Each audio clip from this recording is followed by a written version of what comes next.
This is Morning Juice. Sports, insight, and great storytelling.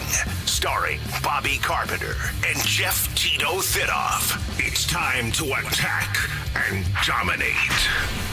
Attack and dominate on a Tuesday. Tito, Bobby, Big Mo in the big chair today. Bob, I don't know if it was a planned day off or Bodie just called in after the Cowboys got the 33-16 win. I'm pretty sure he had that in the bag. Yeah, he might have. I don't know. Wouldn't surprise me, though. It's been a hell of a weekend for him, right? Notre Dame win. Cowboys get the win last night. Lots going on today in the world of sports. We're going to talk about hirings in college football, threats in college football of some sort. Jackets beat Montreal 4-3 in a shootout yesterday. Dallas over Las Vegas 33-16 on the aforementioned Monday night game. Cavs 118, Bucks 106.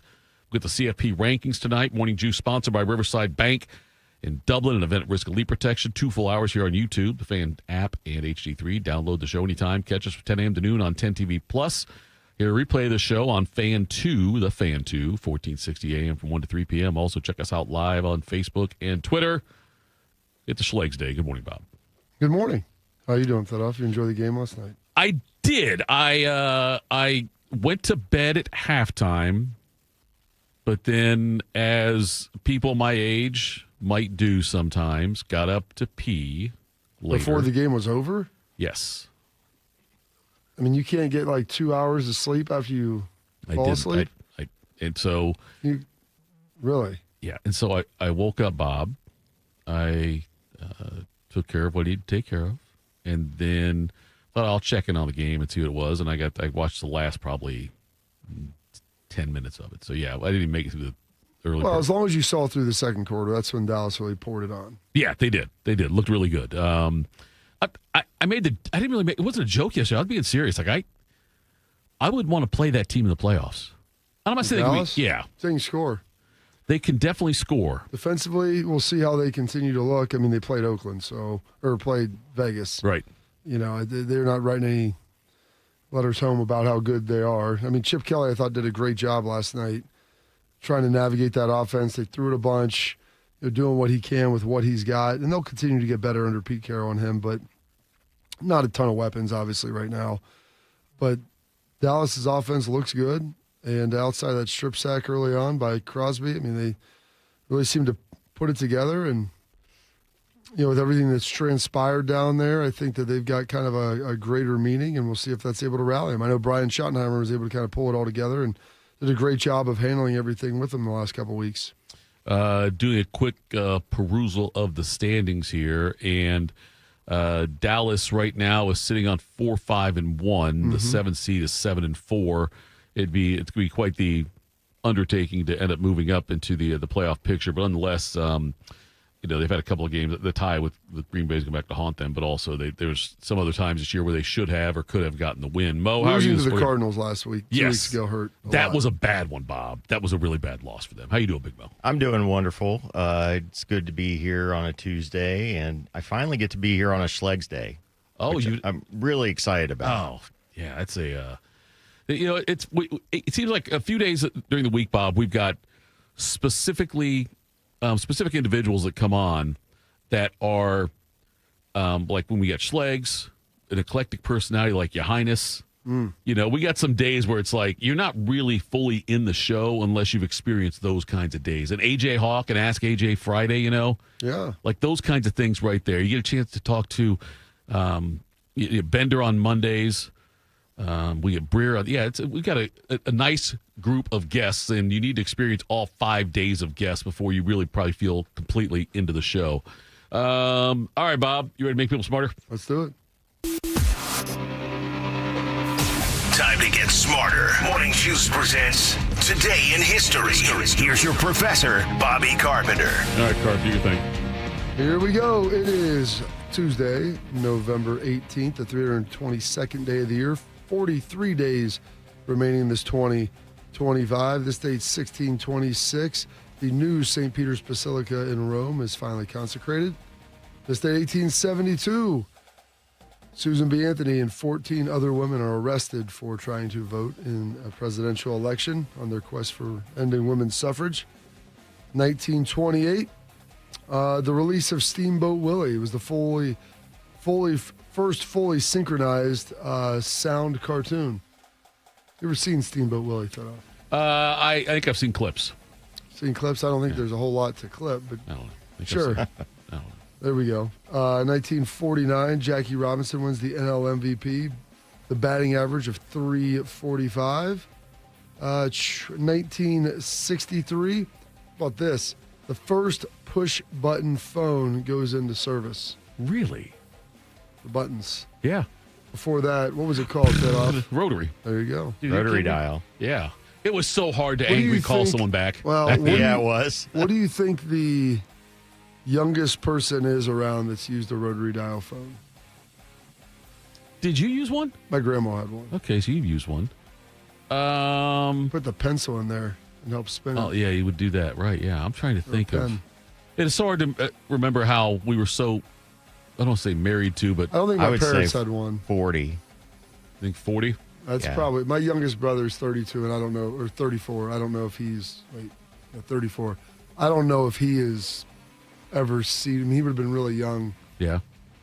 And actually used it. That actually, yes, even have seen it. There may still be one that they have. Number one, they weigh like 40 pounds. Right. You could beat somebody with it if you needed to. All of our fingers now are not as strong as they used to be Not at all. because we had to do that. You had to do the Do you think you have better dexterity now, though? probably better dexterity, but less strength.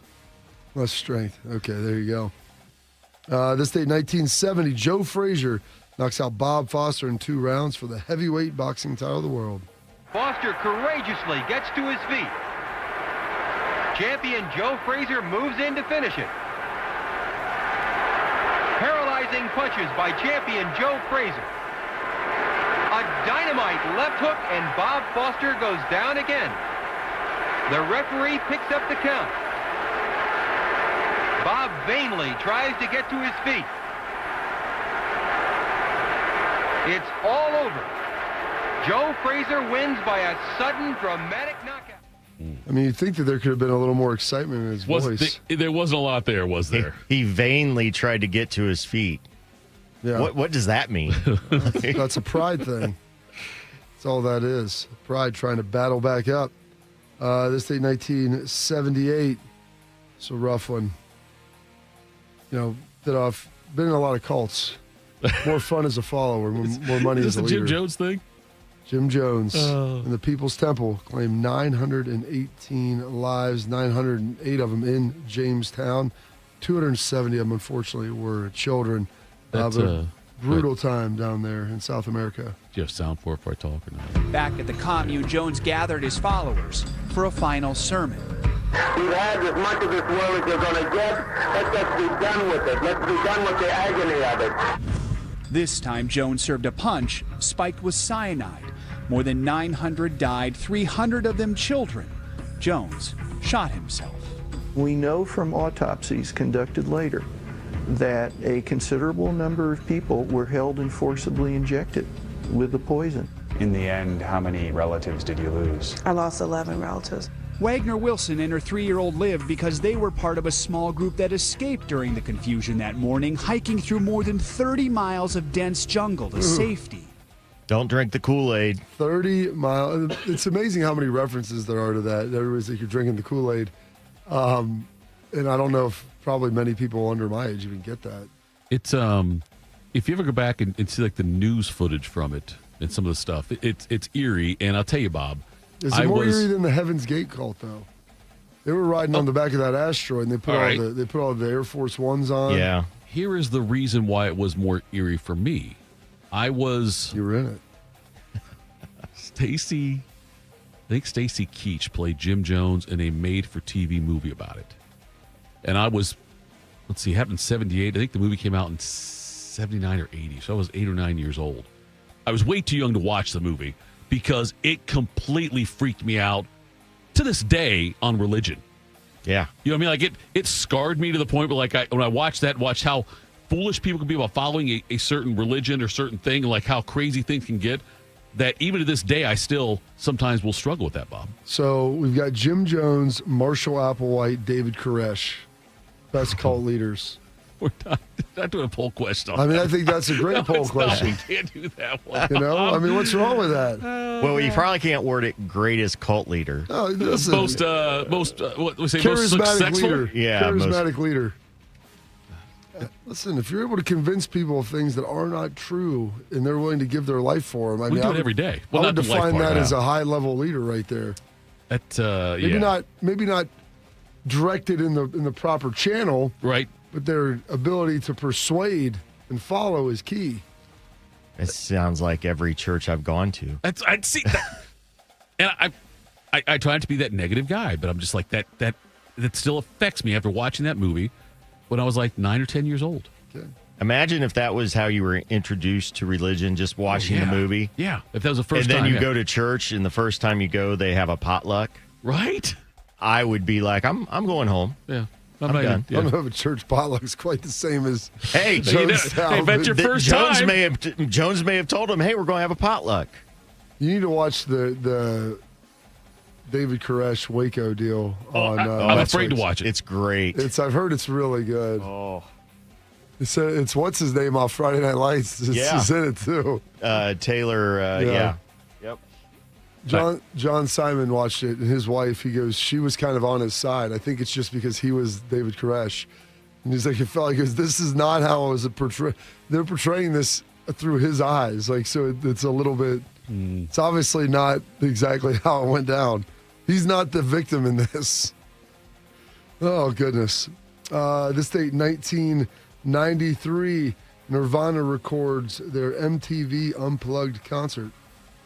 Come as you are, as you were, as I want you to be, as a friend. That was a good one. One of my favorite albums. That was nearing the end for Kurt Cobain. He was looking rough in the About videos. a year later. Yeah. Said his goal was to be able to make enough money to do all the drugs he wanted. Sad thing is he became a rock star, so I think he had more money than his body could handle drugs. That's the problem. Yeah. Bob, it is the stereotype was like, if you're a football player, special offensive lineman, you had to be a dummy. If you ended up leaving school and getting into a rock band or something or some kind of musical, you were stupid. And I'm telling you right now, football players, musicians are, and I'm not just saying it's because you're here, but you do both, but are two of the most intelligent types of people you'll ever come across. Well, the creativity for musicians is something that is, I mean, I can play a instrument. I don't consider myself a musician. People that can create music, play things off, I can hear a little bit to recreate things, but there are some people that are so good. And they can oscillate back and forth between keys, play multiple instruments. It's crazy how good they are. They're wired up at a different level than most. I know when I was a kid, when I was in high school and stuff, guys that were in bands or dropped out of school to go play in a rock band kind of thing or create their own band and stuff, those guys are dumb. But I'm telling you, though, But there's still people that do that. I know. I don't know that. I'm just asking. Yeah, I I don't know. thing. That's I thought you were telling me. I don't know. I don't know if there's or not. I don't know. That's a good question, Bob. I feel like people drop out of school to join the garage band anymore. I think I'm proud to say I'm not that tuned into what high school kids are doing these days. I don't know. Well, yeah, you got. I know. I will. I know. Years. I know. Don't. We're not going to talk about that. Then this day, 2012, Justin Bieber wins Artist of the Year. We've got some birthdays today. You just disputed by the fact I said musicians and guys are smart, but go ahead. You mentioned Justin Bieber. Yeah. Born on this day, 1923, the first American in space. That off? You want me to guess that one? Not a guess. I just want you to tell me the answer. The answer is John Glenn. It's not John Glenn. It's not John Glenn. It was the other guy then. Who's the other guy? Alan? There you go. Yeah. Alan Astronaut. Alan Astronaut. While you're looking that up, you might recognize what I have in my hand is the handle for the contingency sample return. It just so happens to have a You got CB there? Inuit 6 iron on the bottom of it. In my left hand, I have a little white pellet that's Shepherd. in the minds of Americans. Good job. Drop it down. Unfortunately, the suit is so stiff I can't do this with 2 hands, but I'm going to try a little sand trap shot here. I got more dirt than ball this time. Some more dirt than ball. Here we go again. It looked like a slice to me, Al. There we go.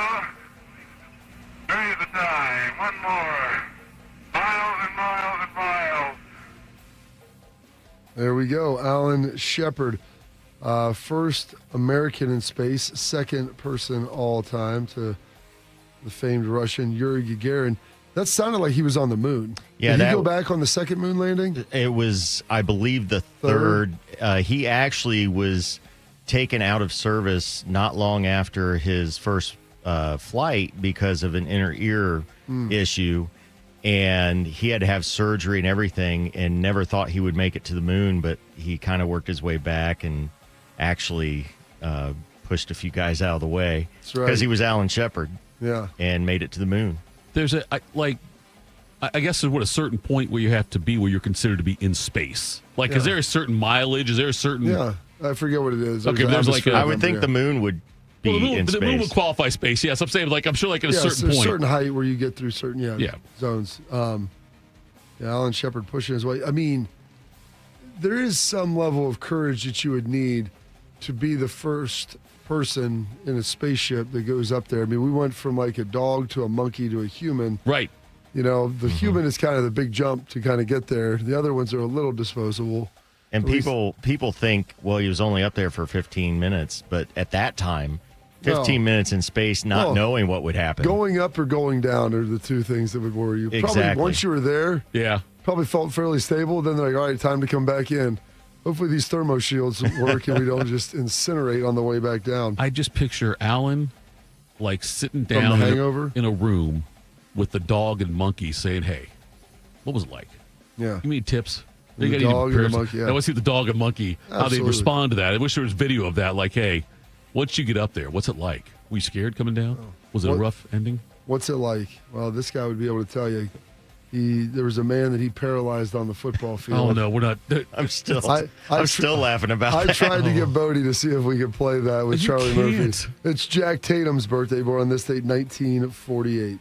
And we were in a restaurant. Oh my gosh, you did. Daryl Stingley. And Daryl Stingley, he had got paralyzed from the neck down by another football player named Jack Tatum. He took a hell of a hit. He got paralyzed. Which is a very tragic thing. So we didn't call it hating back then. When Stingley started hating, man, he's like this, Eddie Murphy. I don't like Beverly Hills Cop. It's going on and on and on and on.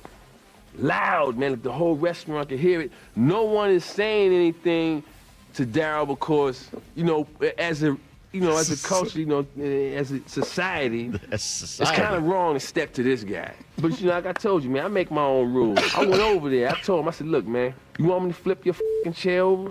Huh? And stomp your mouth?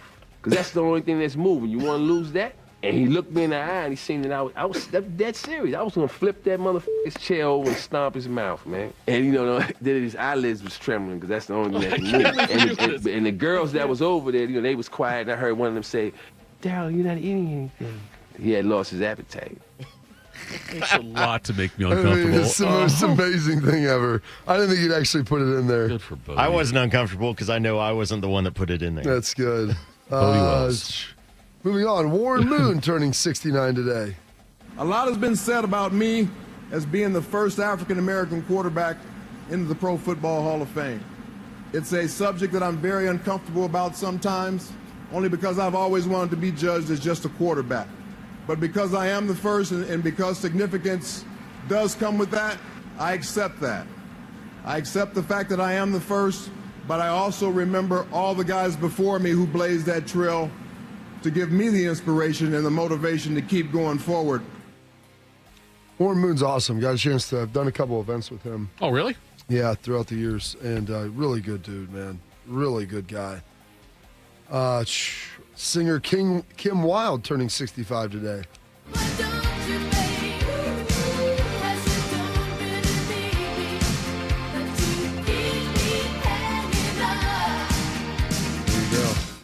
Be a man about it and just set me free, Thitoff.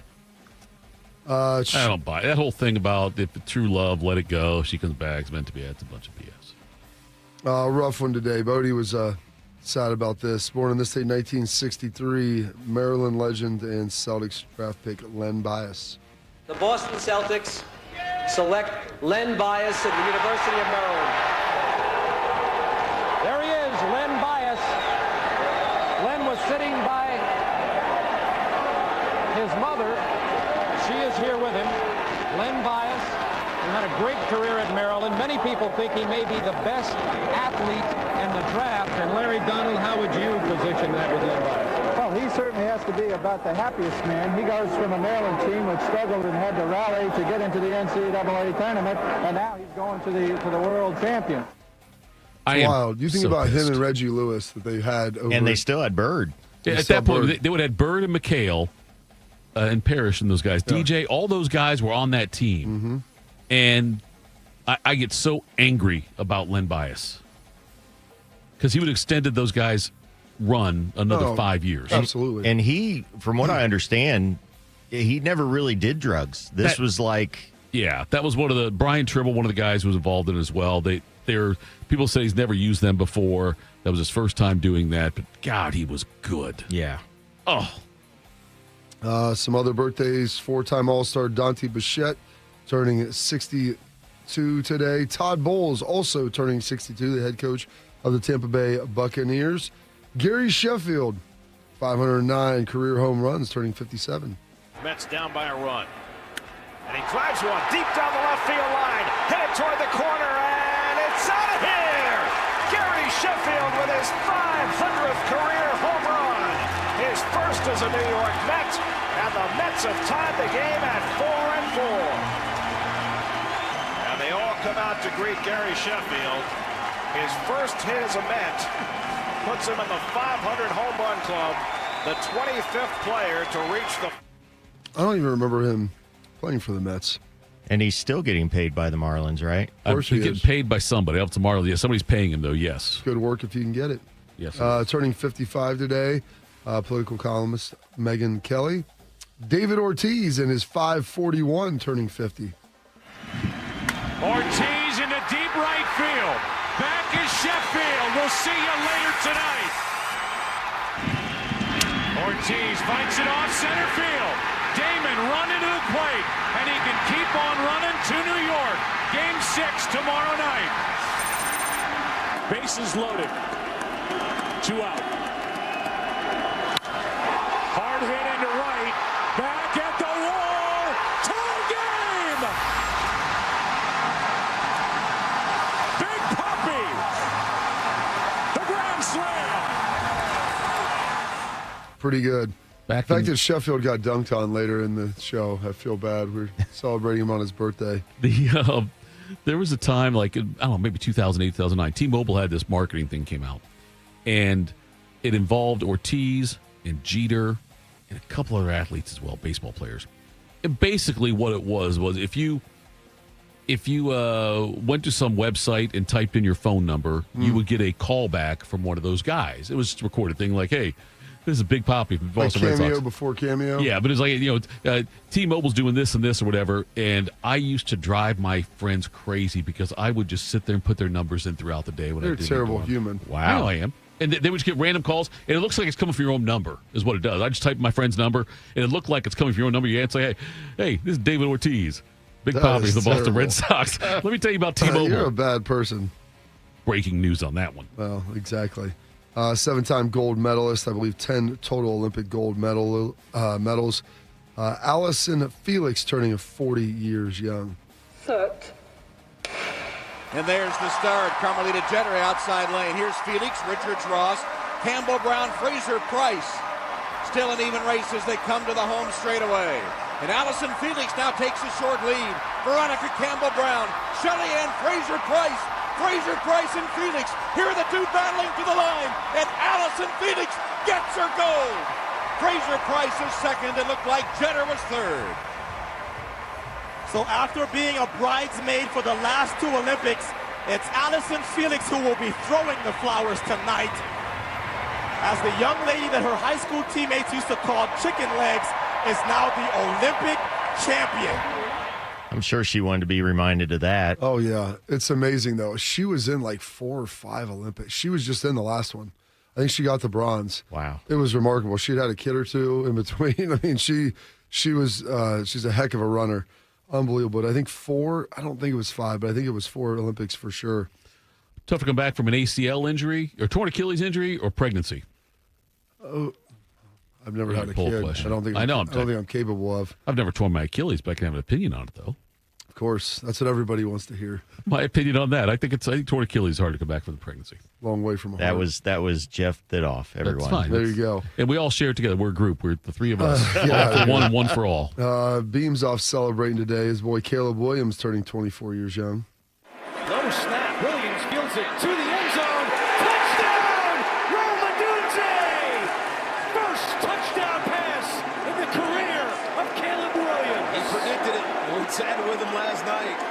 He had yet to throw one touchdown pass on the season as a rookie. They said they had a little celebration planned if it happened. There it is.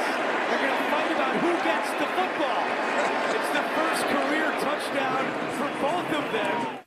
That's amazing. I didn't think about that. Fighting over who gets the ball. Yeah. First touchdown pass and reception. Cut it in half, Bob. And then passing away today on this date, 2017, one of the front men for AC/DC, Malcolm Young.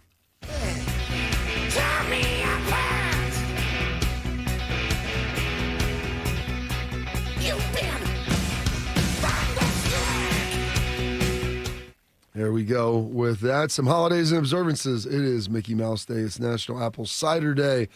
It is the Occult Day. How about that? Push Button Telephone Day as well. And those are your historical events, your birthdays, your passings, your holidays, observances for this date, Tuesday, November 18th, the 322nd day of the year. 43 days remaining in this 2025. Well done as always, General. AC/DC coming to the shoe. Yeah, next they summer. are. Yeah. They're rough now. I've never seen them, and I was mad that I missed the window. 10 years ago would have been the window. Brian Johnson can still do sing. it. I mean, you talk about rock bands that. How did they? He had to stop touring for a while because it was an ear thing. Oh, he was going deaf. It wasn't an ear thing. He was going deaf. Yeah, and they told he's him got a sight thing. No, he's blind. Well, he also liked NASCAR, and so he would go and like. Oh, would he really? Yeah, I didn't know think that. he wouldn't wear a headset either. They said it was really bad. See, there's your poll question. Like, which band? Like, think about the bands that have rallied from the loss of a lead singer, be it by death or by choice. Like Van Halen, they did pretty damn well with Sammy Hagar. AC/DC, after Bon Scott died, did pretty damn well with Brian Johnson. Brian Johnson, that was because people now. I mean, his voice is the one that people associate with it, and he sounds an awful lot like Bon Scott. But that was interesting. Yeah. I want to take any other band that maybe overcame the departure in some way, shape, or form of a lead singer and still thrived. Like Journey had the one guy come in who was all their stuff's with Steve Perry. I mean, you could say they didn't make any new music. Okay, you're right. Yeah, that's fair. You could kind of say Leonard Skinner, but along the same lines, they didn't really make any new music. Right. Yeah. And they're all family, so it's a Van Zants. All right, coming up next. Did I say well done as always, John? I think I did say it, yes. Coming up next, we got a lot to talk about the AFC North. We will do that next. Morning Juice. Hey there, Jane Lynch here. You want to hear something funny? Too bad. You want to hear something uplifting that will inspire you? Good. Because today, I want to talk to you about Direct Relief, a humanitarian organization that does seriously good work when it counts. Fires, hurricanes, earthquakes. When disaster strikes, Direct Relief immediately shows up with medicines, medical supplies, and everything doctors and nurses need to save lives. Let's ship her out! Every day across the United States and around the world, they're making an enormous difference. If someone needs help, Direct Relief helps. No politics, no red tape. Hey, what you doing over there? Oh, I'm packing insulin for kids with diabetes. See, every box here is literally a lifeline for someone in critical need. So check them out at directrelief.org. You might just bring a smile to someone's face. What does it mean to give 100%? It means giving everything you've got, every single day. That's why the V Foundation gives 100% of every dollar donated directly to cancer research. So no matter what you give, we give 100% for life-saving research victories, 100% to making new discoveries that lead to innovative treatments, 100% to groundbreaking cancer research that could one day save someone you love. We know cancer research is working. Over the last 30 years, an estimated 4.5 million lives have been saved thanks to game-changing research breakthroughs. But there is more work to do. That's why the V Foundation gives 100% of every dollar donated directly to cancer research. We will always give 100% to accelerate victory over cancer.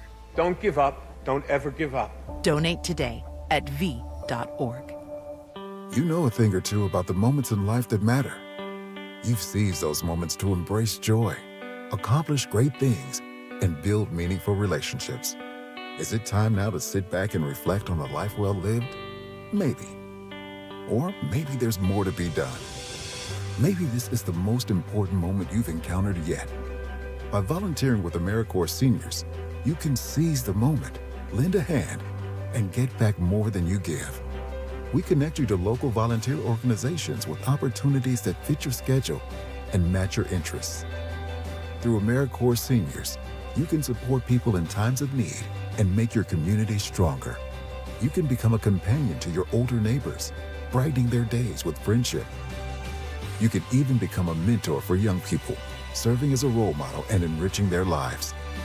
Are you ready to seize your moment? Visit AmeriCorps.gov/yourmoment and get started today. One man is a national champion, NFL veteran, and local business leader. The other man is Tito. This is Morning Juice. Sponsored by Riverside Bank of Dublin. Here's Bobby and Tito. Uh-oh. You know what happens now. Oh, you hear the song, you know what time it is. It means it's a Tuesday. It's an appetizer Tuesday at Roosters. It's a Threes Day for their appetizers, for the featured appetizer being only $3. Today's featured appetizer. It's one with the density that you're going to want. It can really be the vessel for the cheese and the bacon. The cheesy bacon wedge. They're delicious. They're crispy. It's a little potato. It's a little pig. It's a little bit of everything for you right there with a nice nacho cheese sauce. It's $3 all day long at Roosters. And if you keep listening, in about an hour from now, you get a chance to win a $50 gift card that you may or may not receive before Memorial Day. 2026? Unless you have a time machine. Or 2027? That's the question. Unknown. Yeah, unknown. I would definitely say before 27, 26. It's a beautiful mystery. Do you bounce around to your show you do from there every week, or is it the same spot? We're always at the Olentangy location. No, we had to go to the Henderson Road for about, I don't know, we didn't do it for a while, and we brought it back. We're at Henderson, and then once they finished up the renovations at Olentangy, which looks amazing. Really? There's a big difference in the way it looked for them, is it really? They re-gutted the whole thing. Oh, okay. Had a fire in the kitchen, and then the building was older, and they had to make a decision on what they wanted to do with all of it, and they were just like, let's just, boom, go for it. Right. And it looks tremendous. There's three stories I set aside here for this AFC North segment, Bob. That's good. I know. We can talk about Shador getting his first career start against the Raiders. We can talk about Aaron Rodgers maybe playing with a broken wrist, a la Terry Bradshaw. Or we can talk about Jamar Chase spitting. What do you want to start with? Ooh. We can go with the spitter if you want. Suspended for a game.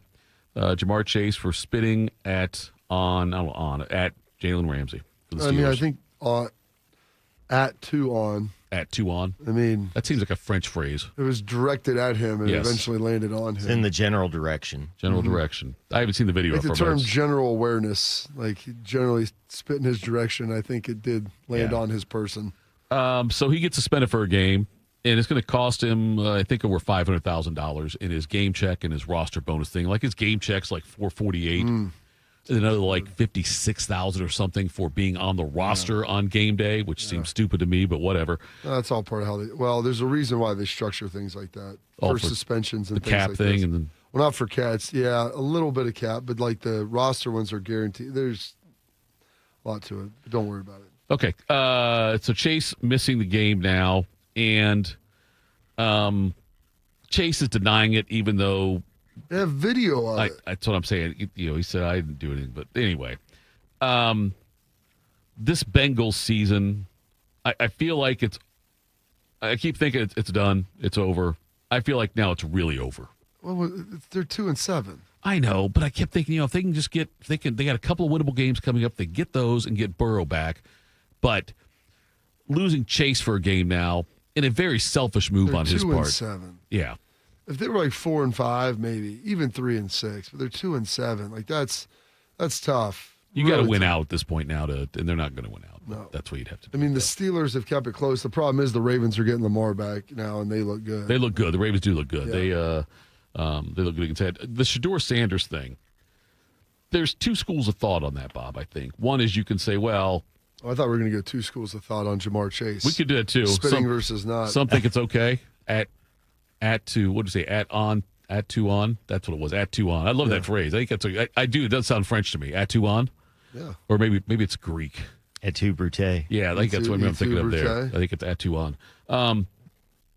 Sanders, who got very few, if any, looks with the first team in practice at all leading into this, and then got kind of thrown to the wolves. Offensive line wasn't great for him, but he was finished 4 for 16 in the game. And it's fortunate this week that he gets the Raiders on their short week, and he'll get a full week of the reps. But did anything you saw with Shedeur Sanders inspire any level of confidence in you? 4 of 16? 4 of 16. What a pick. Did he lose the pick and a fumble or just a pick? Just a pick. Okay. Not particularly. Like, he didn't look particularly great. Now, with that being said, is he starting this week? I know they said if Gabriel's ready that he would play. Right, but the concussion thing, I think Gabriel's out. He's trapped in the protocol? Yes. Yeah. So here's the thing. Now we'll get a chance to judge him off of a full week of him preparing to be the starter. Right. Stefanski actually said he has never practiced with the ones. At all. Yeah. Ever. Isn't that Stefanski air? I mean, you're assuming that he wants to play Shedeur. Well, not want to, but you knew you were one snap away from having to. You know what I mean? Like and I'm not saying you're sitting there giving him first-team reps thinking this guy, he might be the guy, but... Your backups usually don't get any reps, playing. Okay. If you do a period, here's how they do practices in the NFL. Okay. You'll do, depending on the day, special situation stuff, but like on Wednesdays, you'll start practice usually with some inside run, do some play action pass, and each one of these sets is like between 8 to 12 reps. And sometimes the starters take them all. Sometimes the starters will take like 8 of the 10. Maybe they'll take 10 of the 12. Maybe they'll take 8 of the 12, just depending on kind of where things are. If you have guys that are busted up, you may roll them in and out. But this isn't a thing where Shedeur, go get half the reps in. That's not how it works. Because then you get 7-on-7, you do like team blitz, you'll have just your general team move the ball, then you get to third downs on Thursday, special situations Friday. And so there's never a time where like the backup, you're like splitting reps through a whole segment. I would, and I don't expect splitting reps, Bob. If you look at backups across the NFL, though. Yeah. Okay. That's the case everywhere. What I'm saying is I think most of those backups maybe have had time where they've either gotten snaps or gotten into games with the ones or whatever, look at, I'm trying to think of a situation. I'm trying to off the top of my head. Okay, like with the Steelers, Rodgers goes down. You've got someone behind him who's played with ones before. You know what I mean? Like, and if you look at a team, in Atlanta. Well, because you have a guy in training camp who's 42 years old. So that's part of that. Well, situation. But also with Dylan Gabriel, they're I would think that, and maybe I'm off base on this, Bob, but I would think, though, that if you're starting a rookie quarterback and your backup is a rookie quarterback, I would think that wasn't how they started the season. Not how they started the season. I get it, though. But you realize Flacco just got traded 4 weeks ago? Okay, but we've known for 4 weeks, though, that Sanders is one snap away from being in the game. He's gotten reps, just not with the ones. Right. So do you think that was a mistake on Stefanski's part, or do you... I mean, what are they playing for this year? You traded your starting quarterback. Sure. 5 weeks into the season. And traded the backup quarterback, right? Before the season. Yeah. But I'm just wondering, from a coaching standpoint, should he have, from a personnel standpoint... Not if the guy didn't earn it and he didn't look like he warranted them in practice. Like, you can't put somebody out there, and this was the thing with Shedeur, is they said his huddle etiquette was so poor, not how he treated people, just his ability to operate it. Breer brought that up last week. You were off, I think, on Thursday, right? Yeah. Breer was here with Jay-Z, and Breer brought up the fact that we talked about the Sanders thing and what was going on with it, that, he said you've got to be able to, he said there's such a big part of just getting the play called and getting to the line of scrimmage. and he didn't think Sanders had just the general operations of that. And a lot of college guys are shortchanged with that because they don't do it as much anymore. And that's a big piece. You can't have someone that's stammering out the plays. And I'm not saying this is the case, but you can't have someone that's stammering out the plays or misidentifying the formations in the huddle. Like, you just say things wrong, right? And then it doesn't work. How much do you think, because Shedeur all through college played for his dad. Yep. And obviously his dad made that offense, that scheme around him. Yeah. It made him a great college quarterback, but did that eventually really hurt him as being a pro? Impede his growth, yeah, possibly. Yeah, I think it may. System quarterback, right? Mm-hmm. I don't want to call it system. I mean, I guess you could say that because they built the system to him. Right. So that's part of the problem. But don't you think that he's also probably talented enough that if somebody took some time, but the NFL's the NFL's not a take-time league, though. True. That's the issue with it, is there's no place for you to really learn and grow for football. There's no minor leagues, and I know that everybody's tried to get a lot of other stuff going, but to be able to just get reps of playing and calling stuff and getting to the line, and identifying things and doing what you need to do. Pat Shurmur's a smart guy, and I think that they kind of tailored it to what he did well and never asked him to do anything he couldn't, That maybe goes beyond Stefanski. When I'm leveling some criticism with the Browns, that maybe they should have found a way to have an experienced number 2 guy there they could count on. I just like the fact that you're trying to find logic in anything that the Browns do. I'm saying this as a Browns fan. There's been no logic to anything other than looks like we're drafting a quarterback again next year. Right, yeah. And it's not a great quarterback class, I don't think. And well, they all thought it was going to be Arch. Every class is going to be a great class. That's what I've been told. They are, yes. Yeah. Coming up next, we'll use some quick hitters, Morning Juice. Hey, Columbus. It's Lorenzo Styles Jr., Ohio State student athlete. It's football season, and just like on the field, success starts with the right game plan and the right team. That's why I'm proud to team up with Monogram Homes. They're the true custom home builder, bringing precision, creativity, and attention to every detail, just like we do on Saturdays. If you're ready to build, don't settle for standard. Go custom. Go Monogram. Visit monogramhomes.net to start building today. Monogram Homes, a builder you can trust. Hey guys, 13-year NFL veteran and Super Bowl champion Jason McCourty here, and I'm the Innovation Ambassador at FAIR, Food Allergy and Research Education. I would say the most challenging thing as a parent of a kid who has a food allergy is probably the ignorance that I myself had in the beginning. I didn't know what anaphylactic shock was. I didn't know the dangers, let alone the things that she needed to be able to have a normal life. When you go to drop your kid off, on every single time in the beginning, we'd have to go through everything she was allergic to. Preparation is everything. And me, for playing football for 13 years, it was all throughout the course of the week. It's getting ready for game day. When you're on the field, you're playing for your fans. At home, you're playing for your family. My playbook, read labels, keep it allergy friendly, and have an epinephrine nasal spray as a backup plan. Because when my family's safe from food allergens, that's the real victory. Visit foodallergy.org to learn more. While serving in Vietnam, a grenade took my ability to see. Today, I'm a sculptor. Now, my fingers are my eyes.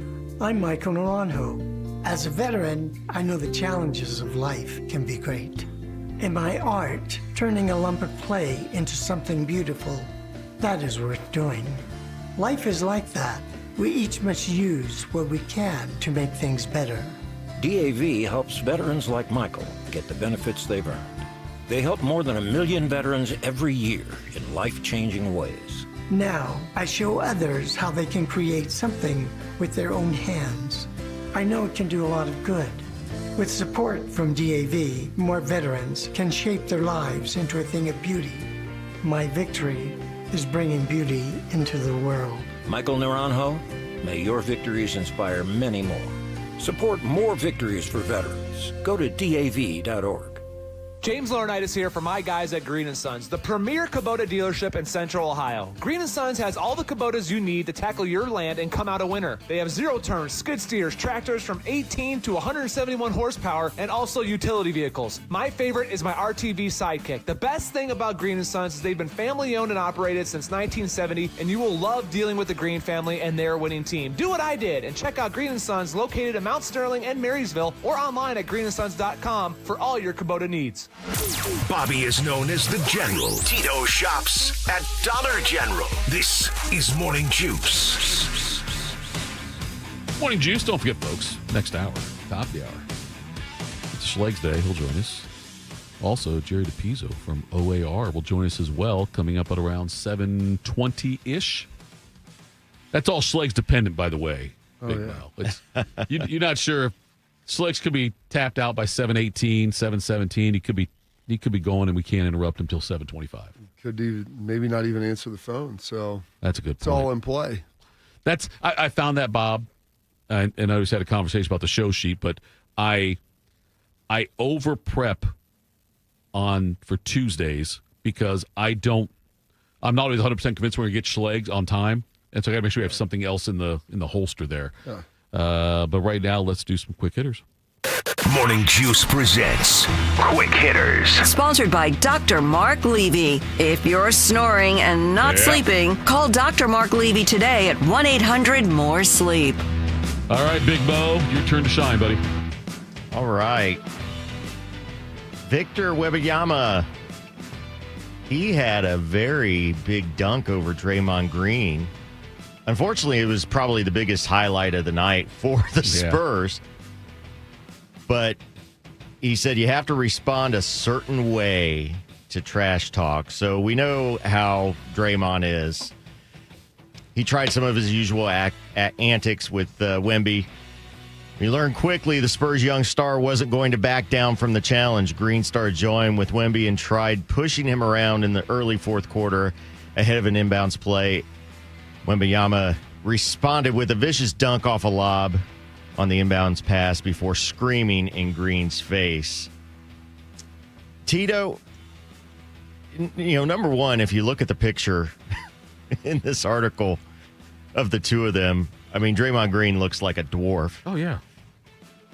How has Green been able to last this long with doing these antics, or is that exactly why he has lasted this long? That's why he's lasted this long. He's mastered it, and he's going to go into the Hall of Fame as a guy who is never been a double-digit per game scorer. It seems like he does a lot of the other things. I think he was a double-digit scorer. He might have consistently though. He's not. He's more of a. You look at the box score. He'll typically have 8-9 points, 8-9 rebounds, 4-5 assists. But he plays good defense, and he is a leader on that team. I think he has figured it out, and I think he's Hall of Fame worthy, regardless of what the stats say, just because what he's been able to bring to the table. He's been a glue guy on that team. He has been. His peak years, 11.7, 14, 10, 11. But since then, all the way going back to 2019, 2020, you're right. He's been a 7-8 point per game guy. Gets to 7 or 8 boards, 5 or 6 assists. He does a lot of things really well, and he plays really good defense. But he's been the tough guy, and he's been their enforcer. When they're a finesse 3-point shooting team, he was always the guy that was the tough defensive guy that would set the tone, and you would have to make sure that he was involved. Now, some of his antics crossed the line, got a little dirty at times.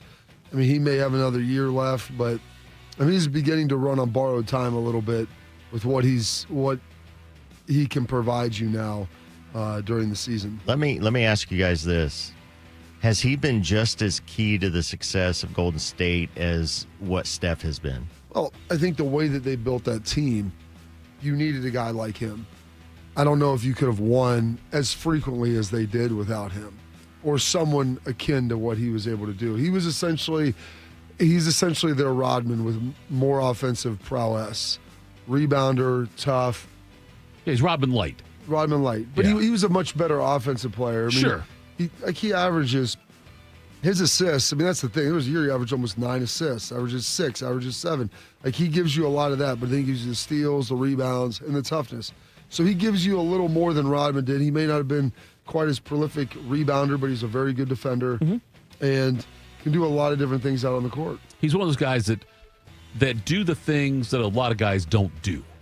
You know, like Rodman was big for, I don't need to score, even though Rodman did lead the league in field goal percentage one year early on in his career. But I don't need to score. I'm going to rebound and play defense and bring a certain mentality to the game. That's the way Draymond is also. Draymond doesn't have to score.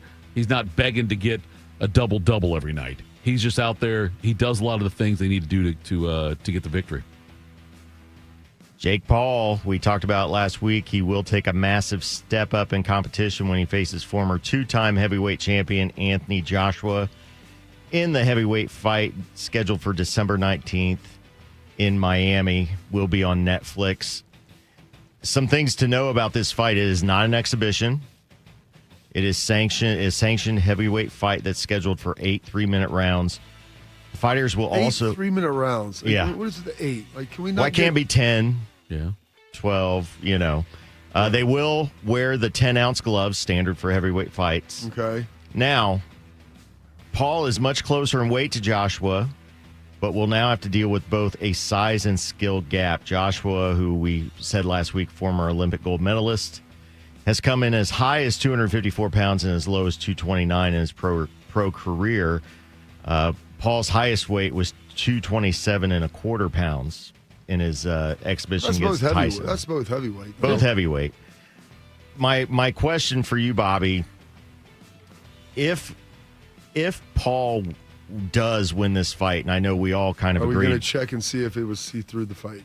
Well, that's actually a really good question, but does this finally give Paul the opening he needs to try to be considered for more prestigious fights as a heavyweight? I don't know. I don't know if I could believe that he actually beat him straight up. I mean, with all the talk now of guys throwing and fixing games and everything else, I don't know if I could even get behind it. But this is a sanctioned bout. Yeah. You know, all the rules are the rules. I maybe a little bit. I'll have to watch it and see. My eyes will tell me the truth, I hope. I read somewhere, I don't know if it's the same article or not, but that if Paul somehow wins this fight, it'd be one of the biggest upsets in boxing history. I would say so. Yeah. The other guy, he's won. Oh, look, Joshua's going to fight. He's in talks. He's won an Olympic gold medal. Right. He's in talks now to fight another time against Tyson Fury next year. Yeah, the dude's great. He's 28-4, 25 knockouts. I'd like to see Paul fight Tyson Fury.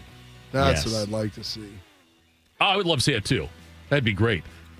Yeah, I mean, Josh was a former heavyweight champion, and I'm curious would you be surprised if this fight doesn't happen?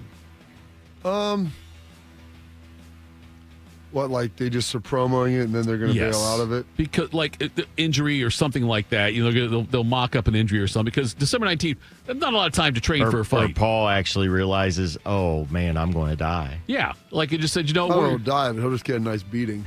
but, you know, people are talking about Anthony Joshua now. Talking about people. They're talking about it that it normally wouldn't be talking about Anthony Joshua this time of year. And Joshua's trying to get a big money fight next year with Tyson Fury. Joshua's risking a lot by taking this fight. You think he's going to get hurt by Logan Paul? I don't think he will. But you know what? I didn't think George Foreman beat Michael Moore either. I didn't think that Evander Holyfield would lose to John Ruiz, where the hell he lost to, or was it Jesse Ferguson that beat Lennox Lewis? Like, I didn't think those guys would either. You get with a lucky punch, though. And all of a sudden, that big payday you had with Tyson Fury now could be gone. I'm not sure what kind of money that... I bet he's getting pretty decent dollars to do this. Yeah. He ain't doing it for free. No, he's not doing it for free, but it's less money than he make for fighting Tyson Fury. You know that? I would think it would be. I don't know. I'm assuming it would be. I would think he's getting a share of the gate. Yep. Plus whatever, Netflix is going to pay him. Right. And who knows? I mean, Paul promotes his own fights pretty much, so who knows what Paul's throwing his way. Yeah. It'll be... I think that most people will tune in to watch Paul get his ass beat. That's what they want to see. That's what's been bringing me back. I've been waiting for that. I know. Maybe Jake finally gives the people what they want. Yes. Yeah. That's what I'm hoping for. And former NCAA basketball player in the betting scandal says he was money hungry for fast cash. Former New Orleans guard said Quavius Day Hunter. I practiced that for a little while. One of 6 former Division I men's basketball players the NCAA deemed permanently ineligible earlier this month said that he was money hungry for fast cash. He had just had a child. School wasn't paying the money to him, so he's trying to get money to actually take care of my child. Tito. Look at him leaning on the heartstrings. Yeah, Yeah. Tito, are we supposed to actually believe that? I mean, come on. I know it's New Orleans, University of New Orleans, right. But this kid could have found other ways to get money, right? I mean, there's always another way to make money. I don't know Like the another way to make old-fashioned way. I don't know if there's another way to make fast money. No, And depends how quick you are. If you're out there chasing fast money, it's usually not going to end well. But you know that from experience. I'm not going to talk about how I know it, Bob. But I do factually. Yes, he had just had a child. Okay, that's fact. Got it. The school wasn't paying him money. That's also probably fact. It's New Orleans. So I'm not sure if the reason he did it, though, was just because he had a child and because he wasn't getting paid in New Orleans. It could be other reasons there. But those things are things you can factually point to. But nonetheless, look, he got the NCAA had gotten text messages between him and a teammate saying that they discussed receiving $5,000 and plans to go shopping at Saks Fifth Avenue the next day. Burner phone. Come on now. Getting some diapers at Saks. Yeah. Formula. Right. Yeah. I mean, why would you go to Target if you're short of money? So, yeah. But, Bob, we're going to keep hearing things like this. I don't know how they're going to stop it. Well, they're going to stop it because people keep getting caught. I mean, there's always an element of people that will break the law, but the fact that all these people are getting caught doing it. Right. And if they throw him in the clink for a couple years. Yeah. I mean, if that's all people need to see is that. Like, the punishments help offset some of the potential crime that could be happening. They persuade people not to do the illegal acts. That's part of it. That's why we have punishments for crimes. Not just to keep the person from doing it, but to persuade people not to commit crimes. Nothing works better in criminal justice than stupid. Oh, sure. By the way, in the chat, Keith says that Black Sabbath did well after Ozzy was kicked out. I would say that Black Sabbath did pretty well after that. They also mentioned the Temptations when David Ruffin left. Oh, yeah. I would say they did pretty well after that. Yeah, they did. Yeah. That's it for Quick Hitters. Coming up next, folks, there's a new head coach of Virginia Tech, and also it's Schleg's time. We'll do that next. Morning Juice. Bobby Carpenter here with the Riverside Bank of Dublin Sports Money Report. Every great team starts with a playbook, a plan to move the ball down the field and score. Your business, it's no different. Whether you're expanding, hiring, or upgrading equipment, you need a game plan to make every dollar count. And that's why it's important to have an experienced banking team on your side. Here's Chuck Moore, CEO, and Travis Sanders, president of Riverside Bank of Dublin, on how they help local businesses design their winning playbook. Thanks, Bobby. That's where Riverside Bank excels in our relationships with our clients. Our commercial banking team helps local businesses design winning strategies, from cash flow management to growth financing, so you're ready for every fourth quarter decision. It's important to always have a plan and to never leave your business to chance. If you need help, call an audible with the team that knows your success and our success are closely aligned. Look for our new branch location at Bridge Park in 2026. Tune in every day for the Riverside Bank of Dublin Sports Money Report. Visit their office at 6300 France Road in Dublin or online at riverside.bank. Hey, it's Bobby Carpenter. Get ready for big savings this season at Germain Toyota. Drive home a rugged 2026 Toyota Tundra with 2.99% APR for up to 72 months, plus get $1,000 in customer cash. Or take the wheel of a 2026 Toyota Camry LE. Lease it for just $269 a month for 36 months with 10,000 miles a year and $32.99 due at signing. Whether it's power or performance you're after, Germain Toyota has the deal to get you there in style. Visit Germain Toyota at the corner of I-70 and Bryce Road or online at germaintoyota.net. Around the world, Children International and friends like you are giving children in poverty a chance to grow and thrive, to be healthy, to succeed in school, and achieve great things. How do we do it? In the best way possible. by helping ensure access to healthcare, nutrition, and educational opportunities. And most importantly, by empowering youths and their families to get out of poverty and into employment through life skills, computer, and job training. The very tools they need to break the cycle of poverty and build futures full of promise. Because every child deserves a chance to realize their full and best potential. Learn more about how Children International is empowering children and families by going to children.org today. That's children.org. My name is DeMar Hamlin. I play for the Buffalo Bills, and I play safety. CPR saved my life. I've teamed up with the American Heart Association as a national ambassador to help create a nation of lifesavers, turning bystanders into lifesavers through CPR education and access to AEDs. Nearly 3 out of 4 cardiac arrests that don't happen in hospitals happen in homes. Join me to ensure everyone has the chance to live longer, healthier lives. Visit heart.org/nation. Proud to be your go-to sports addiction. WBNS, WBNS FM, HD3 Columbus. The Fan 3, Ohio sports destination. Attack and dominate. You're locked into Morning Juice. Sponsored by Riverside Bank of Dublin. Here's Bobby and Tito. Bobby, did Penn State save $40 million or waste $9 million? I think they saved 40. They negotiated the settlement buyout with James Franklin after being hired by Virginia Tech. Instead of paying him $49 million, they're now paying him $9 million. It's a big hire for Vatek. I think a lot of people would have said Virginia Tech, pay me $1 million. Yeah. Penn State, you keep paying me the rest. That's exactly what. Yeah. So they saved it. They saved it. Yeah, I guess that's fair. But anyway, I feel like it's a good hire for Vatek. You know, he's probably the most. God, I hate saying the word decorated with James Franklin. Most successful. Most accomplished. Okay. Most accomplished head coach they could have gotten was probably him, as far as ones being available that were decent. I mean, you could argue Brian Kelly, but I don't think that was ever going to be a realistic spot for Virginia Tech. But I think Virginia Tech did well with James Franklin. I think they did. If I was Florida, I would have tried to make a run at him. I can't believe that they didn't. Yeah, I don't know if, and we talked about this before, Bob, I don't know if Florida would be, if James Franklin would, the expectations at Florida, I think, are more unrealistic than they are at Virginia Tech. Oh, yeah. Well, they've been worse for longer. Right. And they never had the ceiling that Florida had. I mean, Florida still thinks that Urban Meyer's coming there, and they're going to win 2 titles, like, immediately. Like, it's a tall task. They haven't been good for 15 years. And you look at an ACC now, a conference that may get one team only in the CFP. So you could say it's easier to win there than the SEC. Even beyond that, though, just looking at the overall scope of the landscape there, that, you know, the ACC is still a basketball school. Or basketball conference, I mean. Is it? Last year they were terrible. I know they were terrible last year, but I would still think it would surprise me if that continues in that trend.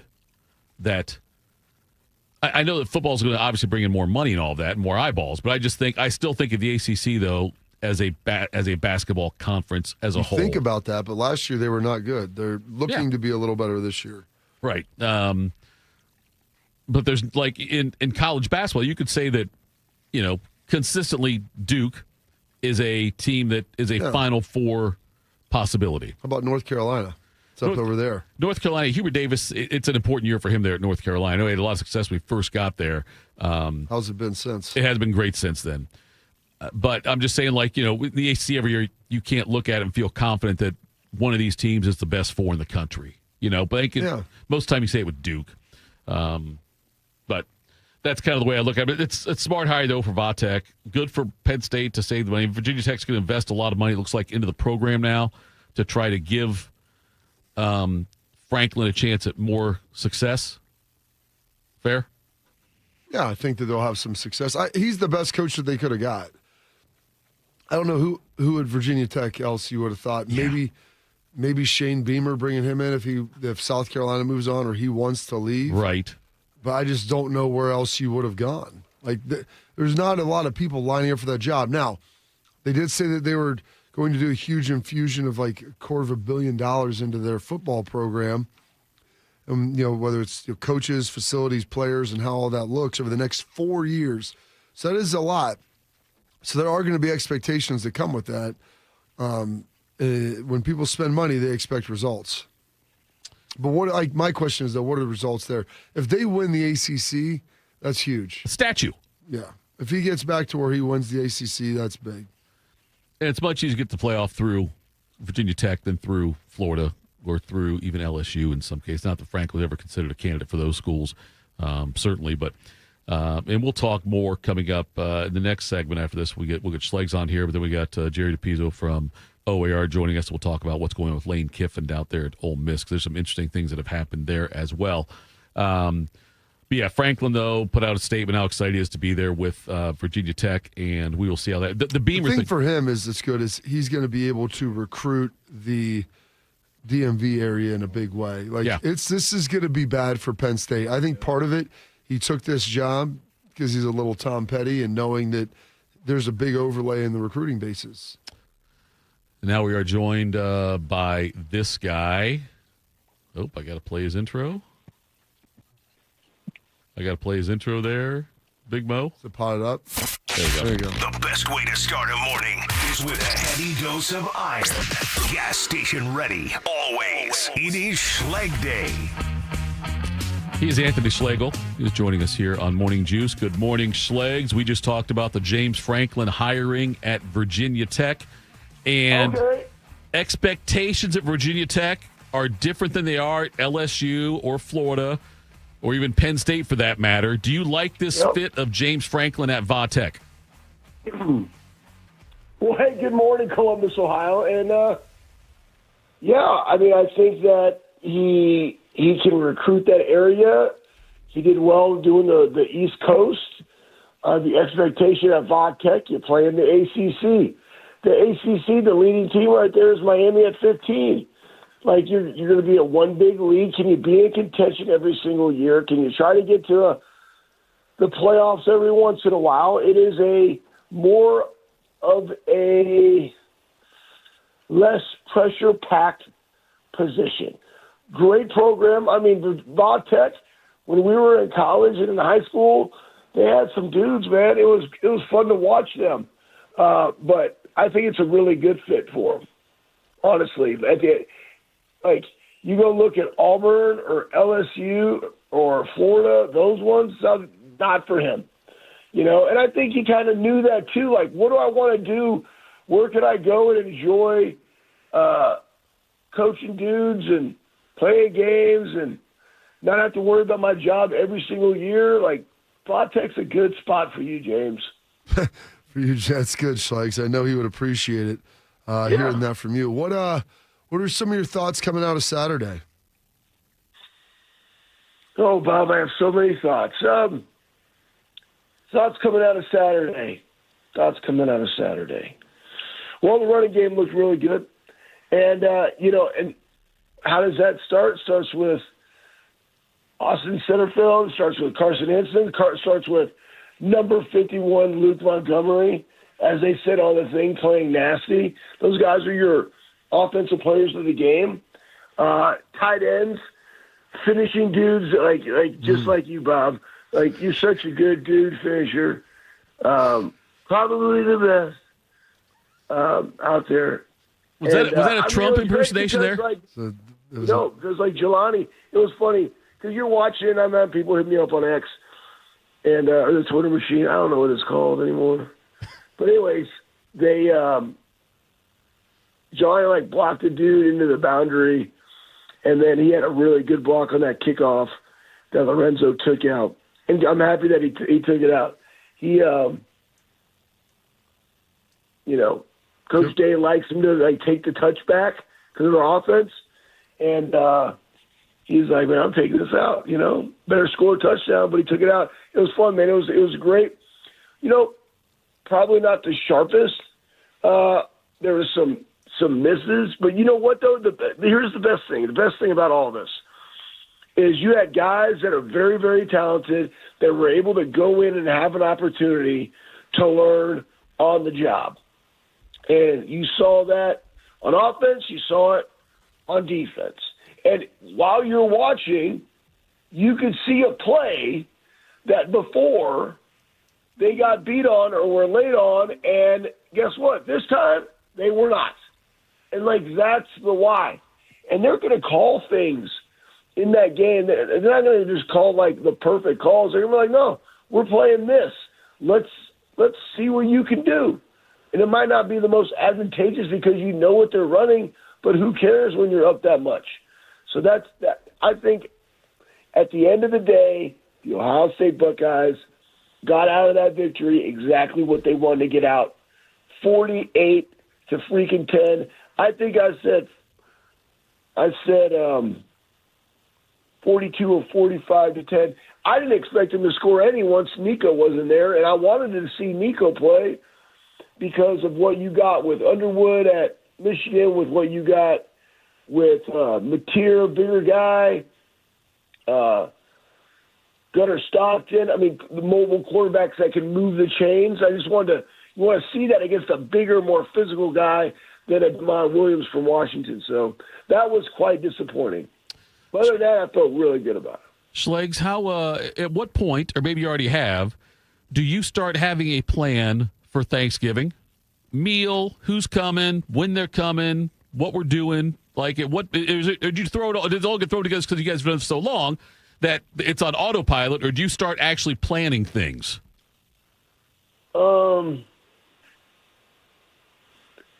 We just kind of go. We do farm Thanksgiving. We go down to the farm, and Steph's parents come up, and my sister and Uncle Coach Mike and their kids come down, and there'll be some family friends that will come down, and that's it, man. You want to come down? Come down.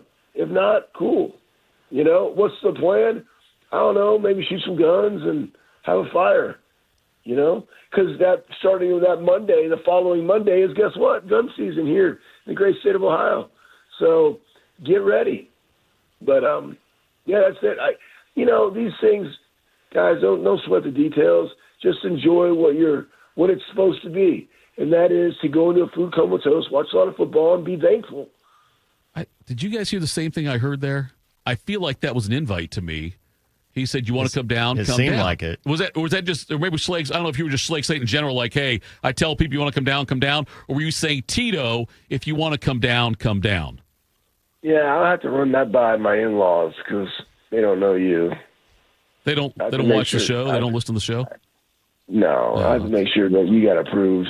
That's fine. Hey, you want to bring this guy down? Can you describe him? Is he a good guy? Yeah, he's a good guy. He's nice. What else about him? I don't know. He wears glasses. What? That's good, Schlegs. He wears glasses. Sorry. That's I'm funny. sorry. You're classy. Hey, he's a grinder. This guy's the world's best pepper grinder.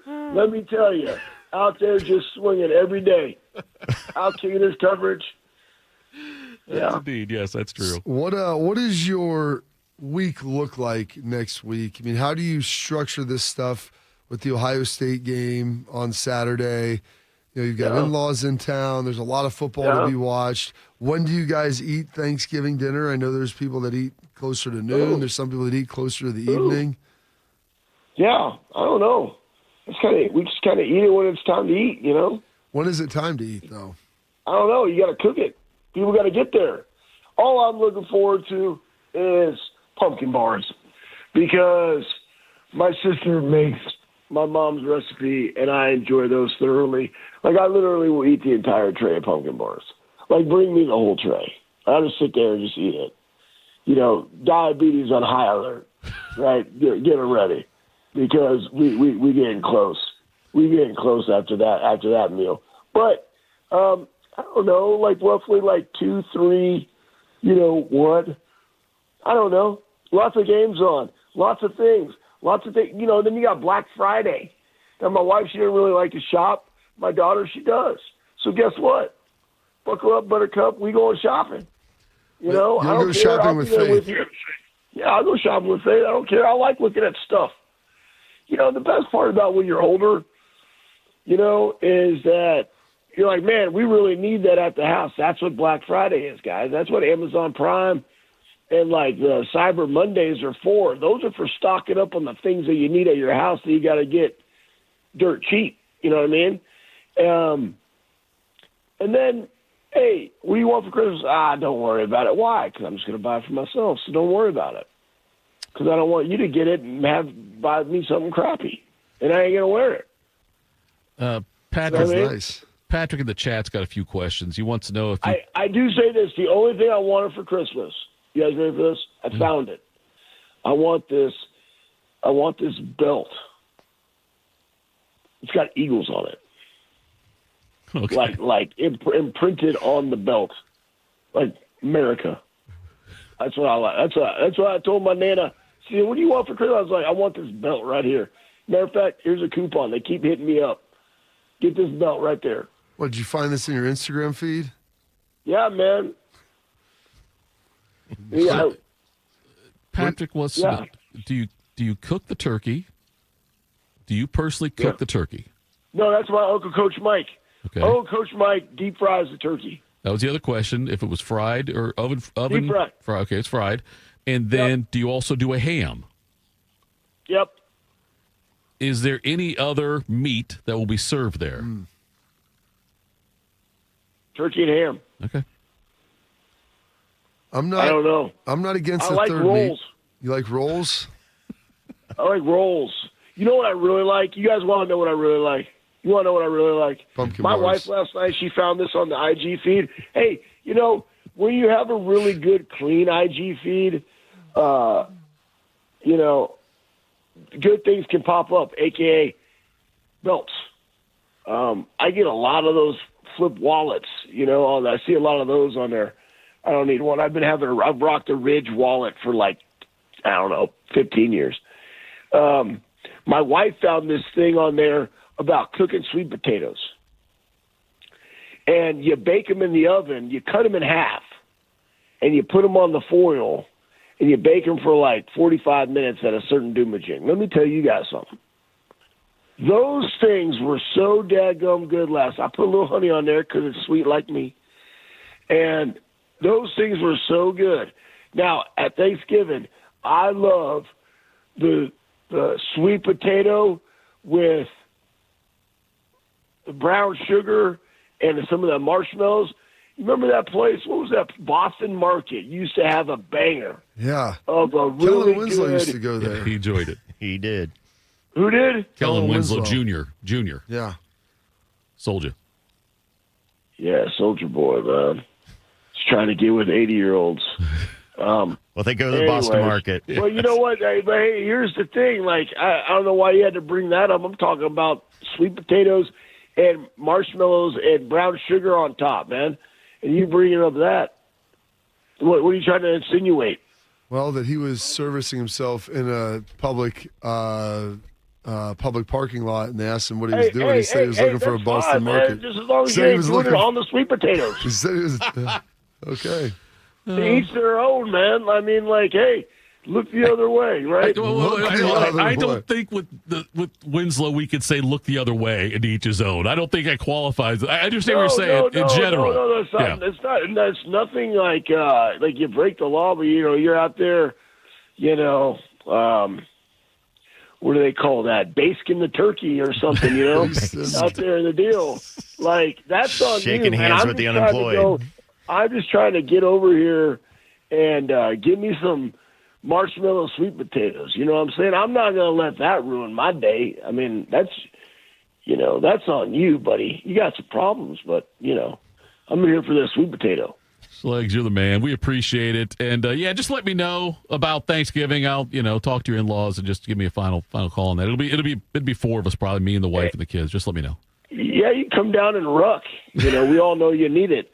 So we do that. Walk it off. I'm just messing with you. I love you. You're so good. I love you too, Schleggs. We'll talk next week, brother. You know what? Hey, Yeah. guess what, Columbus, Ohio? Let's go pound Rutgers' faces in. And then let's get ready. I hope you guys have a great week. Go Bucks, beat cancer. You're the man. That was Anthony Schlegel there joining us. Coming up next, Bob. Anthony DePizzo, OAR. Jerry DePizzo. Jerry DePizzo. Why did I say Anthony? Because you were just talking to Anthony Schlegel, probably. That's what it was. Jerry DePio is going to join us. Oh, we are. We'll do that next. Morning Juice. Hey, does this sound like you where every step or reach is a reminder that it hurts? The pain is there. A reminder of what you're not able to do, how far you've drifted from that life you used to have and love where you didn't have the pain. Listen, if this is you, if this is a family member, you need to talk to them about it. You need to do what I did and go to QC Kinetics. They've got the answers for you, the relief without the scalpel, without the surgery.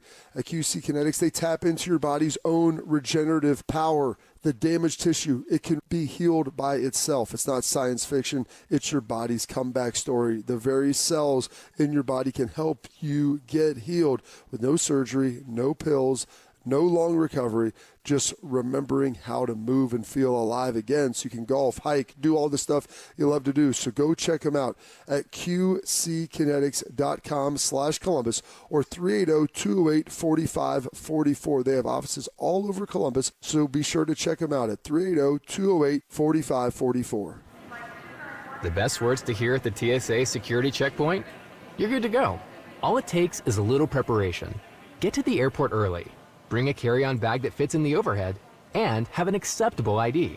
Not all state-issued IDs will cut it. Check out tsa.gov/ID and see which TSA acceptable IDs make the grade, like a real ID or passport. Before you jet, do a little prep, and you're good to go. Check out tsa.gov/ID or the MyTSA app. Teachers are dynamic leaders, shaping a new generation. They bring a variety of perspectives from diverse backgrounds, innovating how they teach to prepare students for our fast-changing world. Achieving this takes skill and expertise. They're tireless explorers, creatively discovering a universe of solutions, telling stories, experimenting, inspiring, mentoring, connecting cultures, and connecting with each other. Leading by example. Experience the unique joy of helping students thrive. Teaching is a journey that shapes lives. Are you ready to begin? Explore teaching at teach.org, a campaign supported by the U.S. Department of Education, teach.org, and 1 million teachers of color. Enough already. We can do more. Enough already. We can find a cure. Enough already. We can do better for our kids. Enough already. We are relying on you. We can come together to support Children's Cancer Research Fund, a national nonprofit dedicated to ending childhood cancer that is on the front line of breakthroughs. Because it's enough already. Go to childrenscancer.org today. Attack and dominate. You're locked into Morning Juice. Sponsored by Riverside Bank of Dublin. Here's Bobby and Tito. Morning Juice. Thank you, Schleggs, for joining us. Tough act to follow, but if nobody can do it, it's this guy. It's Jerry DePizzo, OAR, joining us here right now on Morning Juice. Good morning, Jerry. And curious your thoughts on this Ohio State football team, where they're at, where they're headed, what's going on with the program. Okay, we don't have Jerry there. Hang on. You got to pot it up over get there? the sound. Yeah. Hold on. Give us just a second here, Working Jerry. through some sound issues. Figure that out. We'll get it figured out. Well, they got a big tour coming up here as well, but obviously a huge, big Ohio State fans, Jerry Worthington native, so excited to kind of get his thoughts on everything that they've got rolling here. There we go. I still can't hear him there. Can't get through. Can't get him on. He is on. Everything is on. Do you want to try to bag this? Get him on the phone there. Let's do that if we need, because I want to make sure we get to talk to him here. Let's want to give him a call, Big Mo. We'll do that. But okay. Yeah, Bob. We've talked before when Jerry's been on, but it's pretty incredible the run they've had. You know, like to be able to do it what they're doing still at this point. Any musician be able to do that is pretty cool. They've been able to stay together that long and still do what they're doing. Yeah, they've been tremendous. It's been fantastic. We did an awesome event there for the Johnny Gaudreau Foundation when we did the put together their charity or celebrity hockey match, the Crazy Game of Hockey, which was, I don't know, a couple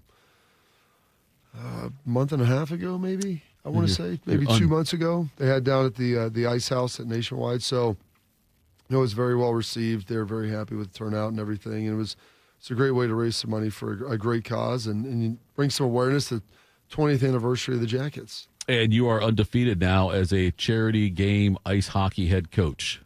That's what I've been told. Have you added it to your LinkedIn yet?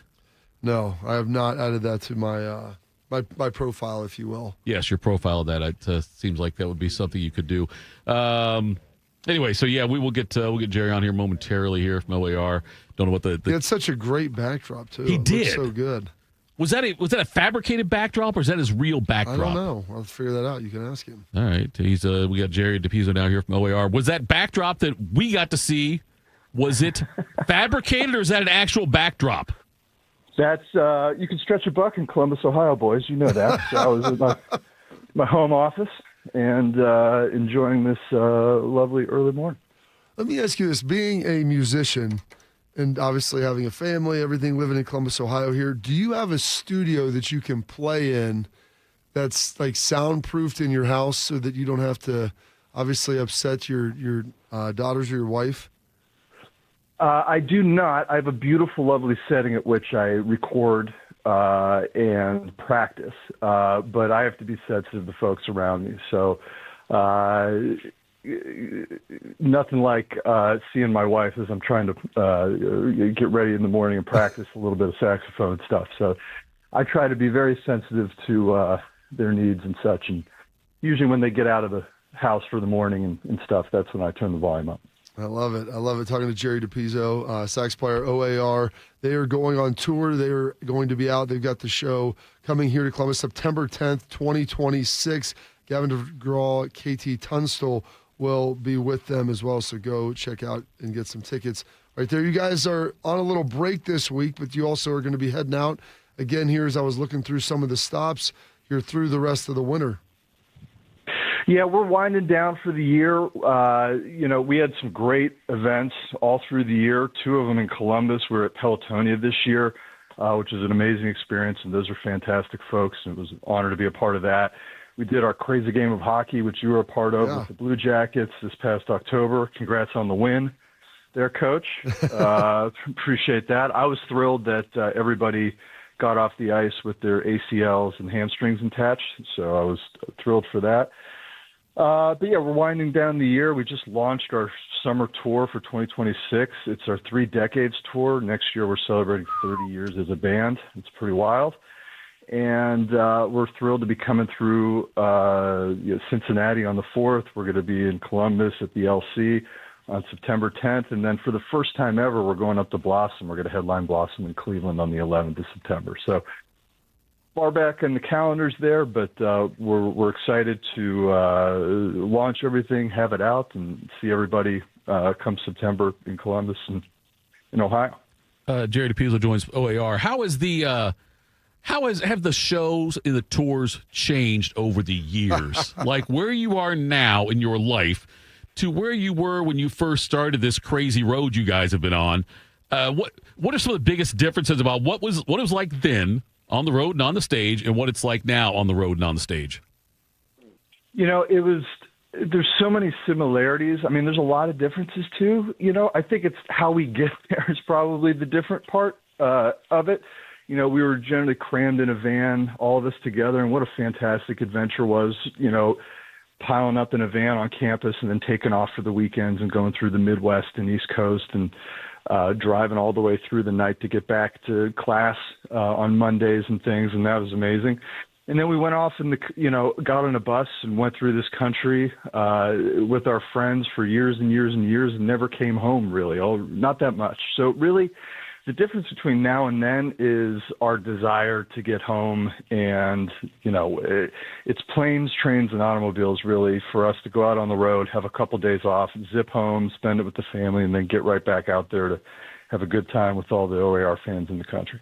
It's tremendous. I'm sure as it gets a little better, and you want to be around the kids as they're getting older, and it's amazing how your priorities change. 30 years, Jerry. When I heard that kind of just blew me away. Do you feel old at all after hearing that? Well, the end of the tour, I certainly will feel it. That's for sure. But I mean, we're fortunate. We got a pretty early head start on things. You know, the band's first show together in some iteration of the band was the 8th grade talent show. The band made its first album together when they were juniors in high school, The Wanderer.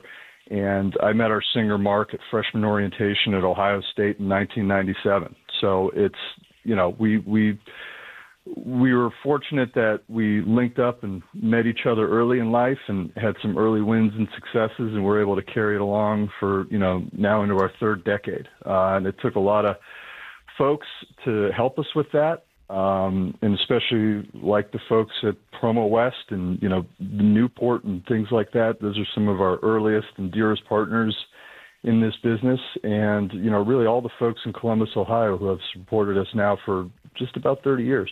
So, 30 years, you got a chance to see 3 Ohio State national championships since you guys have gotten to school. It's a pretty remarkable run.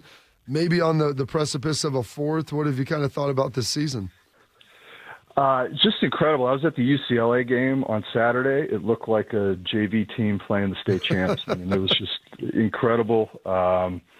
Picking right up where we left off last year. The fact that no one can score on us, and not only that, just I really haven't seen a big play break yet from what I've watched, and it's incredibly impressive. So hats off to Ryan Day and Patricia and everybody there, getting ready every week and keeping everybody focused, and just so proud of that team and what it brings to this community.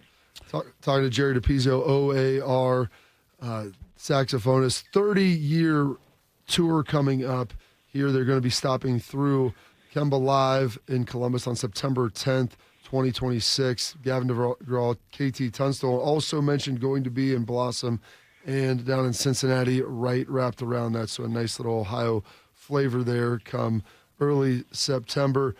You know, it's wild, talking to Mark. I know his son played in the hockey game, and it was wild to kind of see him being that old. You guys are all Buckeyes. Is it something that you hope that your kids, I know Mark was very passionate about that, and his son seemed to be. I mean, is that something that you would like to be able to see carry on with your family as well?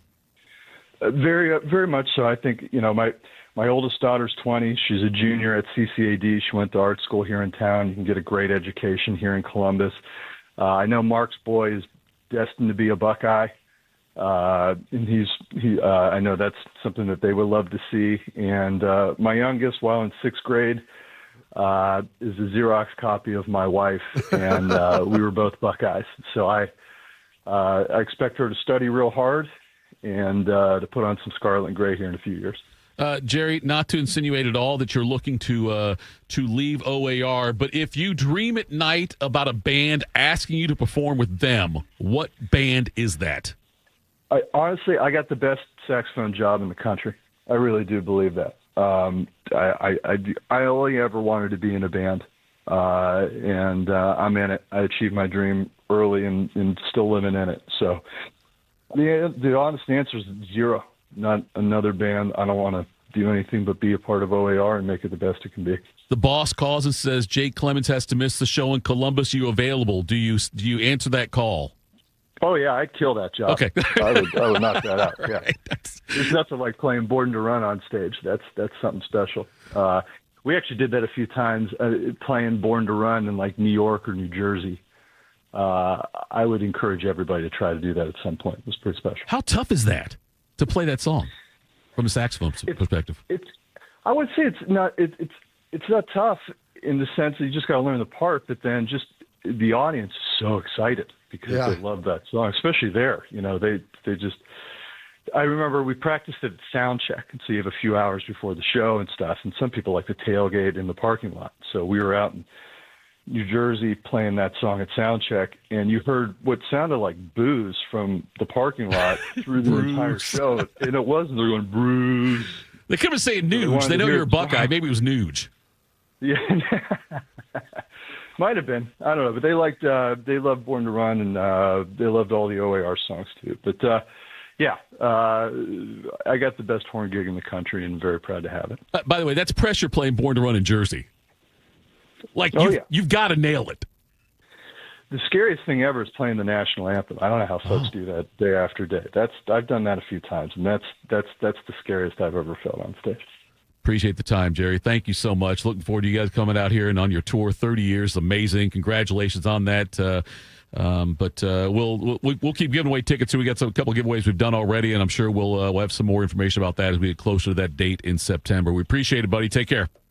Gentlemen, I appreciate you having me. Go Bucks. Thank you. There we go. There's Jerry DePizzo there from OAR. It's one of the best, man. Tickets are on sale now. Go check them out. I always try to hit the shows that are here close, and the fact that they said this first time playing Blossom, may try to get up there, obviously, as well. As I was looking through some of this. Where was that at? Yeah, they'll be in Columbus, obviously, September 10th, up in Blossom, September 11th as well, and Cincinnati on September 4th down there at the Andrew Bradley Music Center. Bob, did you see what LSU did with Lane Kiffin's family?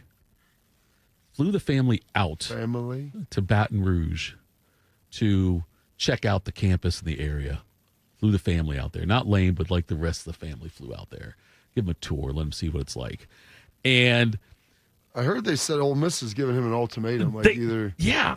But I think it's right before the Egg Bowl. They're saying the deadline of the Egg Bowl, before the November 28th Egg Bowl, to say if he's going to stay at Mississippi or look at other opportunities. Which, look, the fact that Kiffin's family went and took that trip to LSU yesterday, and also it says the Kiffins took a similar trip to Gainesville the day before. So Lane wasn't on either one of those trips, but the families went. I understand that, but all the talk we've had about how, maybe Lane's not this rogue guy anymore, is to go and who's always looking for the next job kind of thing. Maybe he's really happy at Ole Miss. I thought about this, though. I know you're thinking, like, I'm auditioning this.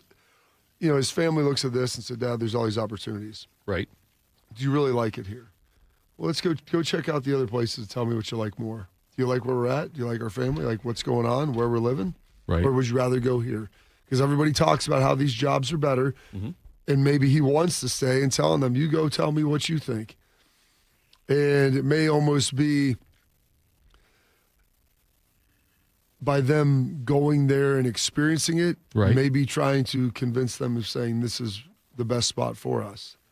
It could be, but like, if LSU asked Ryan Day's family to fly out to LSU, yeah, I think he'd tell him to pound sand. Am I wrong on that? I don't think you're wrong. I think Ryan and Lane are different people, though. No doubt about it, yes. But the Lane thing, though, like after what happened with him at Tennessee, where I'm staying here, my kid's name is Rocky, and then goes to USC. And then he gets here and he seems to be stabilized here and enjoying Ole Miss. And he said that publicly. Yeah. That's why you're right. Ryan and Lane are different people, but his ex-wife is a Florida alum, which is interesting. I didn't realize that. No, I should go there and run the program in the ground then, probably. Get some revenge on that. You know what I mean? I'd be petty that way. Give me the big buyout and I'll go there and just start cheating or whatever. Yeah, why not? Start cheating. Are you sure he hasn't already started cheating? Come on now. It is hard to cheat nowadays with some of that stuff. I think Kiffin's probably he's probably cleaner, I guess, let's put it that way, but not because of anything he's doing differently, it's because of the fact that it's harder to be dirty. But yeah, I wonder, will Ole Miss really say to Lane Kiffin, you let us know by the Egg Bowl what your intentions are? And if he says, I'm not sure what my intentions are, will they say, okay, you're done? You gonna fire him? I don't know how that works. Then that's like, what's the deadline for then? If there's no punishment on the other end of it. Yeah. How many lines of sand do you have to draw? Cross this line. Well, yeah, I don't know. It's a good point. We're going to sit down and have a conversation. You want to stay or not? And if you're unsure, then you know what? We're going to start looking for replacements for you. I don't know. I'm not sure how that works. Because he would be their first choice for sure. Yeah.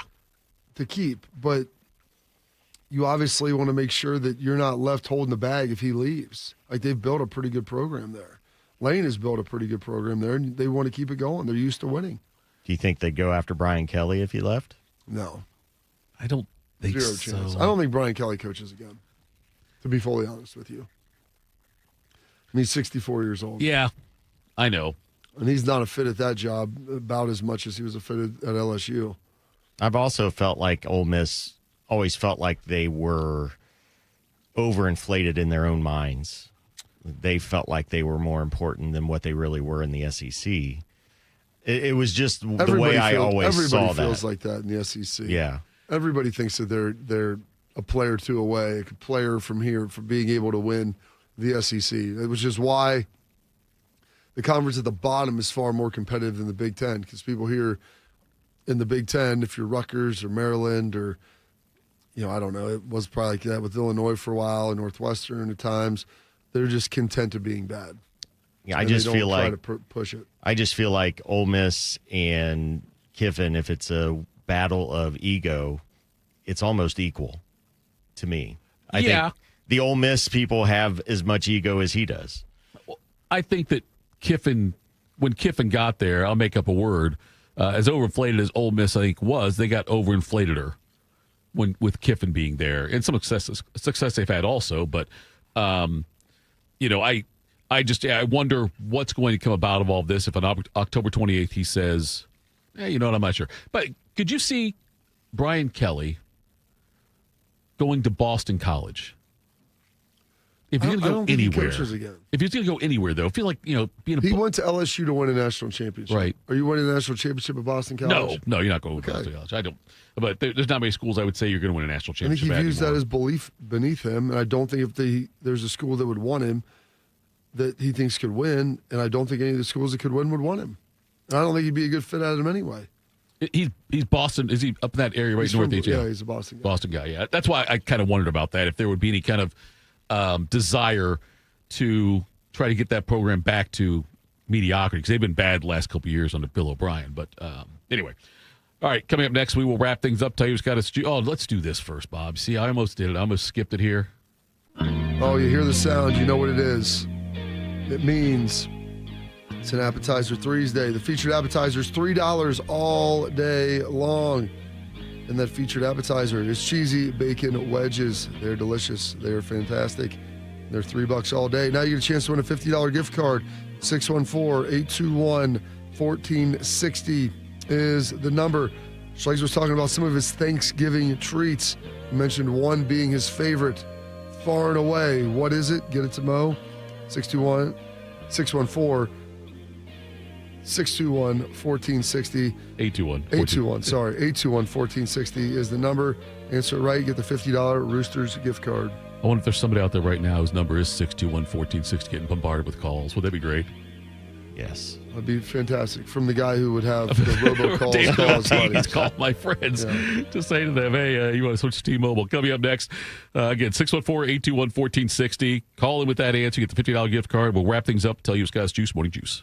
Hey, you know that chronic pain in your knees, hip, back, shoulders, whatever joint it might be, it can make life feel impossible. But at QC Kinetics, there's a breakthrough treatment that's giving patients relief, some cases even within 1 day. It's called stem wave therapy. This device has been used for over 20 years in Europe, and it's made its way to the United States. And there's a groundswell of demand for the treatments because the patients are getting real relief from acute pain, and they're spreading the word. Here is the most interesting detail. The device is both a diagnostic and therapeutic, helping Dr. Ray Tesner and the medical team at QC Kinetics find the problem and then trigger your body's own natural healing response. StemWave uses the same technology as lithotripsy, the sound waves that penetrate, spark blood flow, and more cellular activity. That's exactly what you need to promote healing and relief. Wondering if this is a good solution for you or your pain? QC Kinetics is making it easy. Your first treatment is only $49. So call for a consultation and ask about the $49 treatment right here at 380-208-4544. Delaware County Veterans Services, here for those who served. Located on the ground floor of the historic courthouse in downtown Delaware, our team of veteran county veteran service officers is ready to help you access VA benefits, emergency financial assistance, dental and medical grants, transportation, and more. Need a ride to a VA appointment? Facing a financial emergency? Are you or your spouse simply looking for answers? Then give Delaware County Veterans Services a call. 740-833-2010 to schedule an appointment. Delaware County Veterans Services. James Laurinaitis here for my guys at Green & Sons, the premier Kubota dealership in Central Ohio. Green & Sons has all the Kubotas you need to tackle your land and come out a winner. They have zero-turn skid steers, tractors from 18 to 171 horsepower, horsepower, and also utility vehicles. My favorite is my RTV Sidekick. The best thing about Green & Sons is they've been family owned and operated since 1970, and you will love dealing with the Green family and their winning team. Do what I did and check out Green & Sons located in Mount Sterling and Marysville or online at greenandsons.com for all your Kubota needs. Some journeys start small, with small pause and big purpose. Look how Tito fly, you sweet girl. Every great partnership begins with the first step, Bella, let's go. guiding them through the world so one day they can guide someone through life. With shared experience, confidence grows, and the path becomes clear.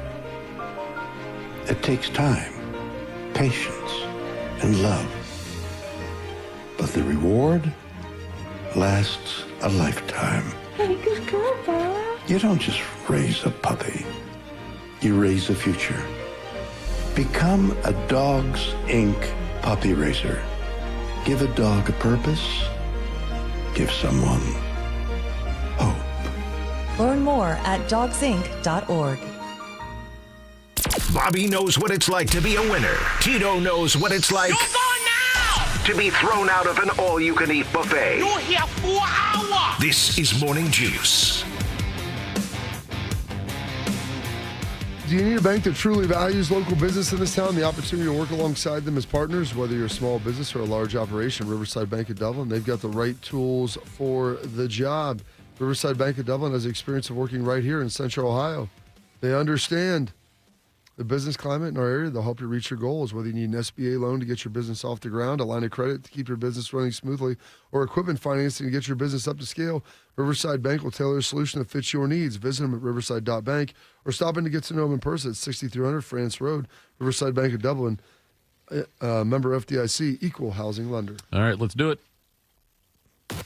What's got you juiced? Sponsored by Billiards Plus. Find your next grill and everything you need for the master griller. Billiards Plus on Dublin Center Drive in Dublin.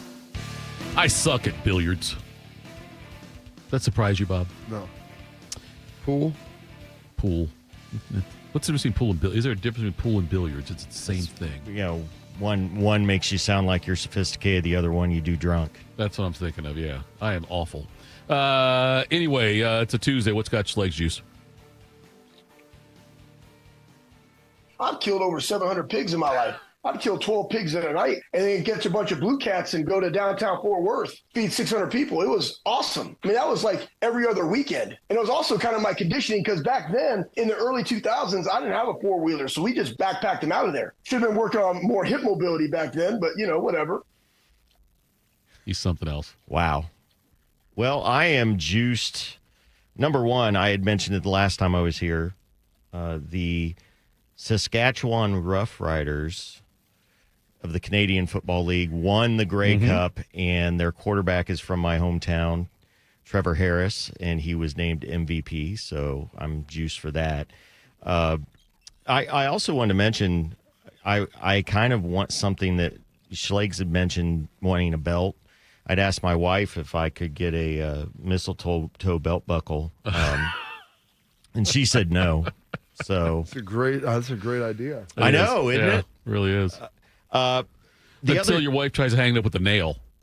Well, yes, that would be my luck.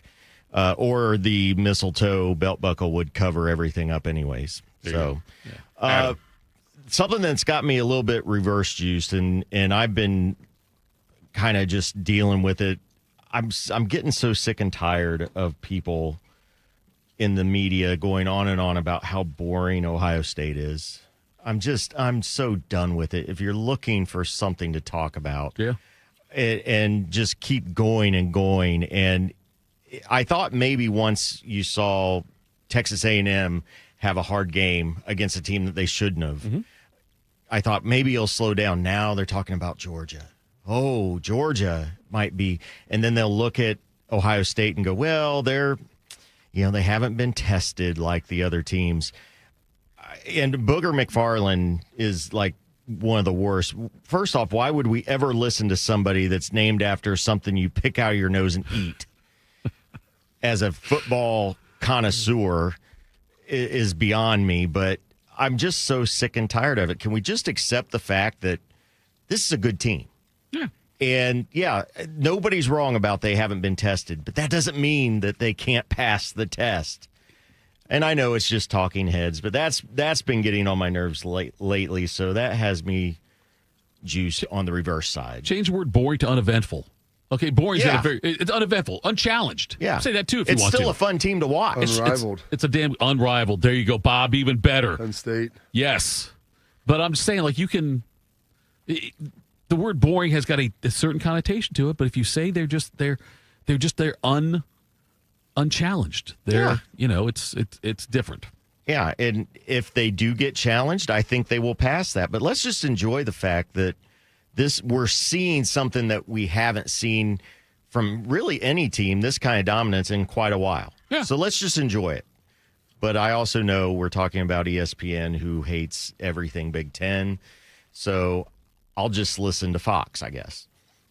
How about you there, Bob? What's got you juiced? Oh, goodness, what's got me juiced? Had a little hoops practice last night, got that done. Only working one more day this week, so excited about that. Hopefully get some time to head down to our place on the Ohio River. And then also what's got me juiced, where is that? The documentary, Redemption, More Than a Championship, is out on Amazon. It's about the 2024 Ohio State Buckeyes. And I wanted to be able to watch it last night.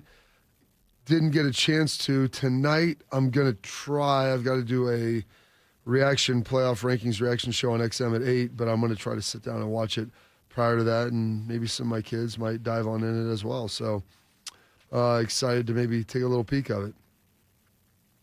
That's got me juiced. So I got the email from Fish that we're not doing any live shows on Thanksgiving, but I would like to do a show on Thanksgiving. No one wants to hear from you. You don't think so? On Thanksgiving? No. Not in the morning. I don't know. I think it'd be a fun show to do. It's Michigan week next week, dude. Listen, man, I'm not waking up at 6 o'clock.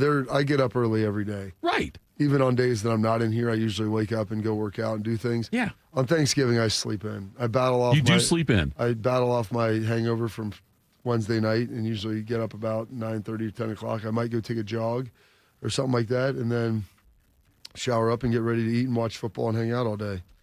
Are you guys those kind of people that go out the night before Thanksgiving with friends and things? I used to. Now all my friends are old and none of them do all that anymore. So now it's usually just my brothers and anybody that's in town. I mean, they're more than welcome to come over and have some beverages. But the days of like going out, on the original First Friday, as Bo Bishop calls it, right? That's those days are probably past me, unfortunately. I mean, I'm not opposed to going out. We have a couple places in town that will stay open, especially if we're frustrated from making food all night long. You need a place to go. If I don't go out, I've got plenty to imbue myself at home. You can go out by staying in. Yeah, exactly. The Thanksgiving I've found is much easier and much more enjoyable when I'm not hosting. I thought you were going to say drunk. Well, yeah, sure. But I'm saying I enjoy hosting. I mean, now granted, I don't do a ton. Yeah. I mean, but usually the people that come over, like our my in-laws, my parents, whoever, like they'll help. They'll bring food and cook food. So I don't mind. I'd rather it be there in an area that I'm familiar with, I'm comfortable with. I have my own bathroom, my own things that I need, as opposed to being somewhere else. Yeah, but the thing is, though, the problem with hosting is that you can't leave. I just go to my room. You just leave the guests out there? Yeah. My dad used to do that all the time. Seriously? They'll get the hint. Yeah. You think I care? Well, I'll ask them to leave. Like, I don't mind the people that are there, though. If I'm inviting people I don't want, then that's a me problem. No, I get it. I'm just saying, like, I don't, that's part, and I don't, maybe you can. But I enjoy my brothers and I enjoy my in-laws and my family. Like, we watch football and, like, I enjoy getting their opinions. We may not agree on everything, but it's fun. But I'm saying, like, it's, there's also, though, for me, I feel a certain stress level if I'm hosting. Why? Because I want to make sure everyone's having a good time. I want to make sure everyone's got the food's good. You need a drink, you need some food. Right. I didn't cook it. You just put it all out and let them grab it. I know, but still, it's like, I'll sit there and I'll worry about God, I hope that there's enough food. I hope that there's enough. Well, why would you not have enough food? It's a feast. I'm going to worry about it, though, Bob. I'm going to worry about it. And I won't be able to relax. I will probably find myself not eating, which might be good for me that much, because I'm more just kind of watching. Get out of here. Come on. I'm being serious. Now you're a stone cold liar. If you're not happy being there, take your happy ass home. That's what I would do. I would take my happy ass home from someone else's house. I tell them. You're telling me you don't eat as much because you're nervous. I am. If I'm hosting, yes, I feel a certain obligation to be a host. Somebody accused me of being on gummies. Said it was too laid back today on the chat there.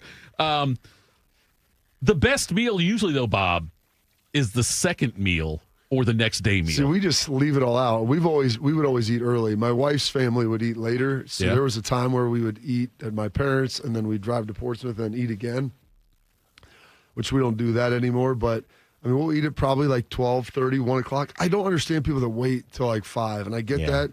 But I'm like, what am I eating all day? Yeah, right. Like, I need to eat something. Like, I don't mind eating at 2, but I don't want to eat at 4:30 because then I actually have to eat breakfast and do all those other things. I would be hungry.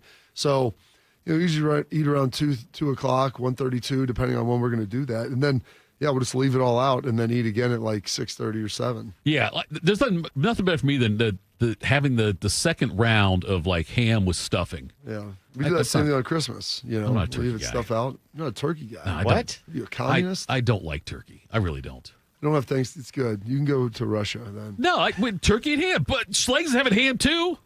You need at least 2 meats. If not, it's just a meal. That's what transitions it from a meal to a feast. Multiple meats. 2, probably a third. I will, if I have turkey, I will lather it up with a lot of gravy on top of it. Of course you would. Because you might be a guy that has the bowl of gravy, like dip it in. Dip it. I catch like a carrot into some ranch. I'm 54. I can probably remember 48 Thanksgivings, and I don't ever remember thinking, "Man, this turkey's really good." You've never had my wife's turkey. Oh my gosh, I love turkey. We'll cook it on the Traeger, smoke it outside. It's delicious.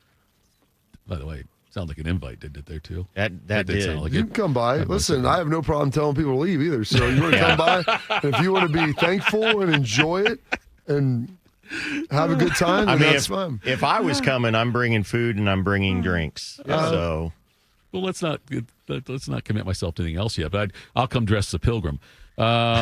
One of those guns they had in the cartoons for pilgrims had. Thanks so much for tuning in, everybody, today. Appreciate you in the chat. Thank you to Schlegs. Thank you to Jerry DePease of MoAR. Big Mo, you're back on Friday. I'm back on Friday. Bob, me, you, and Bodie tomorrow. This has been Morning Juice.